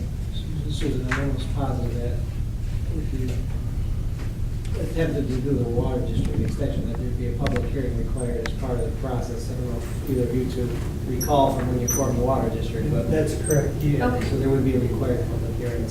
But you need, to do that public hearing, you need the cost. Correct. And to present the. Do we need a resolution to do this? If you want to do the study, yeah. Yes, okay. I wrote something out. Oh, you already did it? Okay. I was listening. Yeah. It would be a resolution authorizing John McDonald Engineering to perform services outlined in their letter to the town dated June 13th, 2017, with respect to the preparation of a water study for Willow Run in an amount not to exceed $3,000. Is there a motion? I'll make the motion. Is there a second? Second. Sandy? Councilman Pavaldi? Yes. Councilwoman Schaefer? Yes. Councilman Jackaruso? Yes. Councilman Gray? Yes. Supervisor Esposito? Yes. Okay. One thing before we go much further, I have a couple of things. Got a call from Assemblyman Santa Barbara's office. He would like to use the town hall for a flag ceremony, flag burning ceremony. There's a ceremony that they do to dispose of flags on the July 4th weekend. He wanted to invite different municipalities or people, organizations or associations that had flags that they want to dispose of. It's, he said, it's all we need is a burn barrel, and he would like to do it at our town hall. I said, what's the cost going to be to the town? I said, you invite people to the town. I haven't said this yet. Well, I did say, and you're going to have to provide them with some type of refreshments, whether it's water. We do have water left from the wall, but maybe sodas, and I don't know what else. But there might be a cost associated with it. My question to the board is, do we want to allow this for Angelo to have a flag burning ceremony on the July 4th weekend?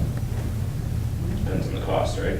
Yeah, well, I don't think the cost can be excessive. It's just a matter of basically, we're providing the space outside, burn barrel. The federal government, there are regulations on how you can dispose of flags. There's a certain way to do it, so it'll be done meeting those regulations.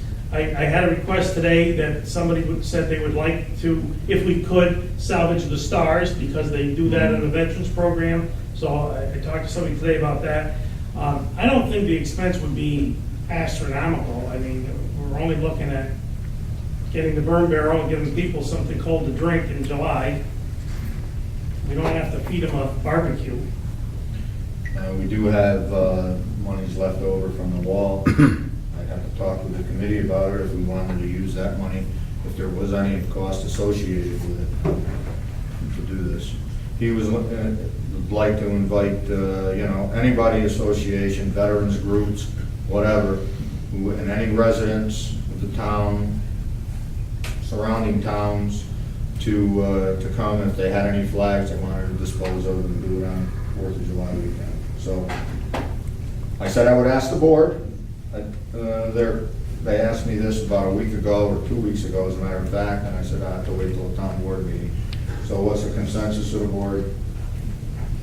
Well, who would be actually here? I know I will be out of state for that whole holiday weekend. Well, so I'll have that's to what be I'm here. saying, so Somebody's I don't- gonna have to be Right, here. that's what I'm saying. I would imagine we're gonna be around. I gotta ask the big boss. You around? Somebody's gonna have to be here, he's gonna do this. But, like I said, it's a consensus of the board. You want to say yes? Fine with me. I think it's a non-normal thing. I think we should be able to muster up a few volunteers from town. I don't think that's gonna be that difficult to do. That's not a labor-intensive thing, relatively short operation. And, there are a lot of flags that are in disrepair in all the counties and all over, and they have to be disposed of properly. And we have proven to be a town that honors veterans, honors the country. I think in light of that, that's in keeping with our philosophy. I think it's a good idea. We checked with our insurance company, so we're covered under it, so. I just did that in advance. As long as our liability is covered, I agree with Hunter.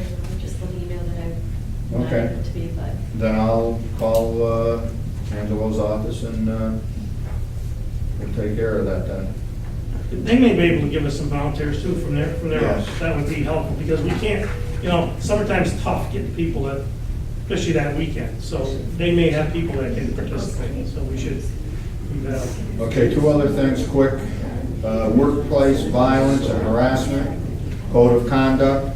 We're gonna have it's gonna be required by the town board to be present, and all of the department heads. And they're thinking of asking other municipalities to come in who said they could use this. I think Esperance was one of them, and Byrne might be the other one. We have a date for that yet? Yeah, Sandy, have a date, sir? July 10th and 11th were two dates that they I'll be at that can provide the training. It's in the morning from 8:30 to 11:30. You did that.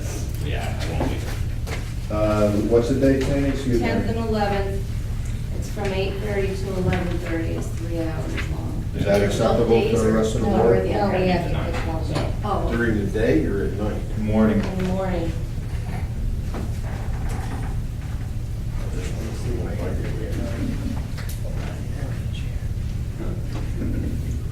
Is that acceptable? The rest of the department heads are gonna have to be here. That's acceptable? What's the date, Sandy? Tuesday? Either the 10th or the 11th, we have to pick one, Monday or Tuesday. I don't care what, any day. Jim? Monday's actually better for me. but- Monday it is then. Okay, that's that. Fire department, we don't have a contract with our fire departments, two of them. And I still, there's a fire district and a fire protection district. Even though Pattersonville is not a fire, they're a part of the commission district, which is the fire protection district, or fire district.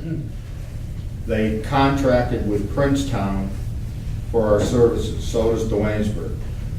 I went through this last month or the month before. Pine Grove is a commission district, we have no say. They just send us the bill. Well, as what they've been doing, Duanesburg and Pattersonville, they send their budget to us and we just pass that on. Looking at this, I talked with Mrs. Duchesne up there. She's in charge of the, I think she's the secretary and the treasurer up there. She gave me a copy of the contract. The last time the contract was signed was 1994. So we should have a contract with them. She says that's all we'll do is we sign it. If it's agreeable, it's the same contract we've had. And it goes for year to year with a renewal in 5 years. We should do this just for our own protection, I'm assuming, Gerard? Well, you're contracting for services, so you should probably have an agreement, a written agreement. Since we haven't done this since 1994, it was brought up 3 years ago, and nothing was done back then, but I think we should do it. Do you need one for Dwaynesburg too? Yes, Dwaynesburg is a commission district, but they're contracted with us. I asked if they wanted to become a commission district, a fire district, so that we wouldn't have contracts with them, and I don't know if they didn't want to be bothered with it going through the process. From what I understand, it's just the town board voting to accept that we will accept them as a commission district or a fire district, and they would, you know, we wouldn't need a contract with them as we do with Pine Grove, but I haven't had too much of a response on that, but Mrs. Duchesne said that she sent me the contract and I printed it out. Everybody's got a copy of it. Gerard's gonna look at it, and next meeting over here, we'll discuss it and see if there's anything there. She said if we wanted any changes in this, I don't know why we would really want any changes in it. It's been working well so far, so. No comments? I'll look it over, I didn't look at it. Okay, so then we'll have Gerard look it over and get back to us, and we should have a contract, like he said. With that, that's all I have. Nothing else? Is there a motion to? If I don't make a motion, my wife will tell me yes. I move to adjourn. There's a bus coming through here. What happened to you? Yes. Yes. Under the bus again. Doug? Supervisor. Yes. Thank you all for coming. It was very, very informative meeting.